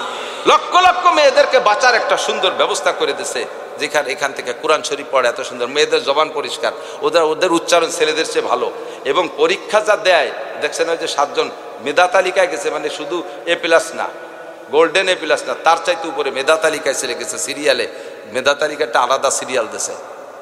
এত সুন্দর লেখা, এত সুন্দর পড়া। আমার মেয়েটা মাত্র 1 বছরে হাফেজ হয়ে গেছে। ছেলেকে লাগছে 3 বছর করে, আর মেয়েটার লাগছে 1 বছর মাত্র। ওদের তো আর আজে বাজে নাই, ক্রিকেট খেলা নাই, ফুটবল নাই, দুড়ি নাই, বাইরে 8 বাজারে যাওয়া যায় না, জায়গায় বসে বসে খালি পড়ে, আর 1-2 বার দেখলি তাকে মুখস্থ হয়ে যায়। আপনার মেয়েটা আলেমা হোক, হাফেজা হোক, শান্ত ইনশাআল্লাহ খুব মজা পাবেন, খুব মজা পাবেন। ওদের ব্রেন ভালো। একটুক মেয়েরা পেঙ্গুইন পাখির মতো দেখা যায়, বোরকা পরে আসে যায়, কি চমৎকার লাগে, ঠিক না? আগের মেয়েরা, এলাকার মেয়েরা তো বোরকাই জানতো না, তারপরে বোরকা একটু শেখছে, তা মশারিটা নাই বোরকা বানাইছে, মশারির পাত্রা ভ্যান ভিনি কাপড় দিয়ে তাই দিয়ে বোরকা বানাইছে। যদি কিরম দেখা যায়, তার গায়ে আবার আয়না লাগাইছে সোয়া 2। বঙ্গির সে কুয়োরা বেশি। এই কুয়োরা মুয়োরা সবকে দাফন করে দিয়েছে মহিলা মাদ্রাসায়। সে আদর্শ বোরকা, হাত মোজাওয়ালা বোরকা, পা মোজাওয়ালা বোরকা, বোরকা ভরে শাটার খুলিয়ে দিত আগে। এই দোকানের শাটার খুলিয়ে দেয় না, বোরকা ভরে জাপুট হয়ে দিয়েছে। তাহলে এই বোরকার কি মানে? টাইট ফিটিংস কামিজের মতো বোরকা, বোরকা ভরে মাথা খোলা, এই সবগুলোকে দাফন হয়ে গেছে, করে দিয়েছে আল্লাহর রহমতে কওমি মহিলা মাদ্রাসার প্রশিক্ষণে। ঠিক কি ঠিক না? তবে এরা বড় অসহায়, সরকার টাকা পয়সা দেয় না, সরকার এগেও দেয় না, আমাকে কওমি মাদ্রাসা দেয় না। আমরা কওমি পুরুষ মাদ্রাসার একটা সুবিধা আছে, বড় বড় সিজন আসে ধান কালেকশন করতে, ওই দূরি পাঠায় দেই, মনকে মন টনকে টন ধান সেখান থেকে ছেলেরা কালেকশন করে নিয়ে সবার সময় বাঁশ কাটতে বাগানে ছেড়ে দেয়, যা ছেলেরা বাঁশ কাটি নিয়ে 500-700 হাজার বাঁশ কাটি ঠেলি উঠে নিয়েছে। মহিলা মাদ্রাসার মাইকে যদি সবার সময় বাগানে বাঁশ কাটতে দেন, ওই একটাও ফিরে আসবে? দোপাইয়ে গাঁজা খা শিয়েলে ধরে নিয়ে যাবে না? তাহলে একে সভা চালাবে কিনা? এগেই ধান খাওয়াবে কিনা? ধান দেবে কে? এরা কালেকশন করতে পারে, হাট বাজারে যাইতে পারে না। কাজে আল্লাহ পাক বলেন তাআওয়ানু আলাল বিররি ওয়াত তাকওয়া ওয়া লা তাআওয়ানু আলাল ইসমি ওয়াল উদওয়ান, তোমরা একে অপরের প্রত্যেকে ভালো কাজে সাহায্য করো। এরা অসহায়, এরা অবুলা, এরা অকর্মা, এরা তোমাদের মা, এরা তোমাদের মা। মা যদি ভালো হয় দেশের সন্তান ভালো হবে। সন্তানের ডাইরে পাস করিয়ার কাজ হবে না, আগে মা ভালো বানাইতে হবে। আদর্শ মা যদি তৈরি হয় আদর্শ সন্তান হবে। গাঁজাখোর, অ্যাবাখোর, ফেন্সিডিল, হিরোইন, তাড়ি, বিড়ি এগুলো ঠেয়ানোর কোনো কায়দা নাই। শুধু মা ভালো বানাইতে পারলে প্রোডাকশন ভালো আসবে, নেককার সন্তান আসবে। আপনাদের যশোরের সন্তান জনাব কামরুজ্জামান সাহেব আমাদের গোপালগঞ্জের ডিসি, আল্লাহু আকবার, বিসিএস পাস করার পরে চাকরিতে জয়েন্টের আগে পাকিস্তানে 3 চিল্লা লাগাইছে। গোপালগঞ্জের 5টা থানা রাত্রে উঠে তাহাজ্জুদ পড়ে আল্লাহর বান্দা গাড়ি নিয়ে মুকশেদপুর যাইয়ে ফজরের নামাজ পড়ে। নামাজটা পড়ে আবার চলে আসে, পরিচয় দেয় নাজামের ডিসি। হুজুর মানুষ, এত বড় দাড়ি, টুপি টাপা, পাগড়ি পুগড়ি বান্ধা, জুব্ব পরা, কে জানে যে এটা ডিসি? যারা না জানে তারা চেনে না। নামাজ পড়িয়ে চলে আসে, মাদ্রাসাটা ঘুরে টুরে দেখে আইসে এরপরে ফোন দেয়, হুজুর আসেন, আপনার মাদ্রাসা আমি দেখে আসছি, 2 টন চাউল নিয়ে যান। এরকম আল্লাহওয়ালা ডিসি পয়দা হবে আপনার ঘরে। মাটা যদি সেরকম হয়, আপনার ঘরের মহিলাটা যদি এরকম হয়, তাহলে ওই রকম একটা ডিসি পয়দা হবে। আমার মাদ্রাসা একদিন আইসে ফজরের নামাজ পড়ে চলে গেছে, তা আমি জানি না।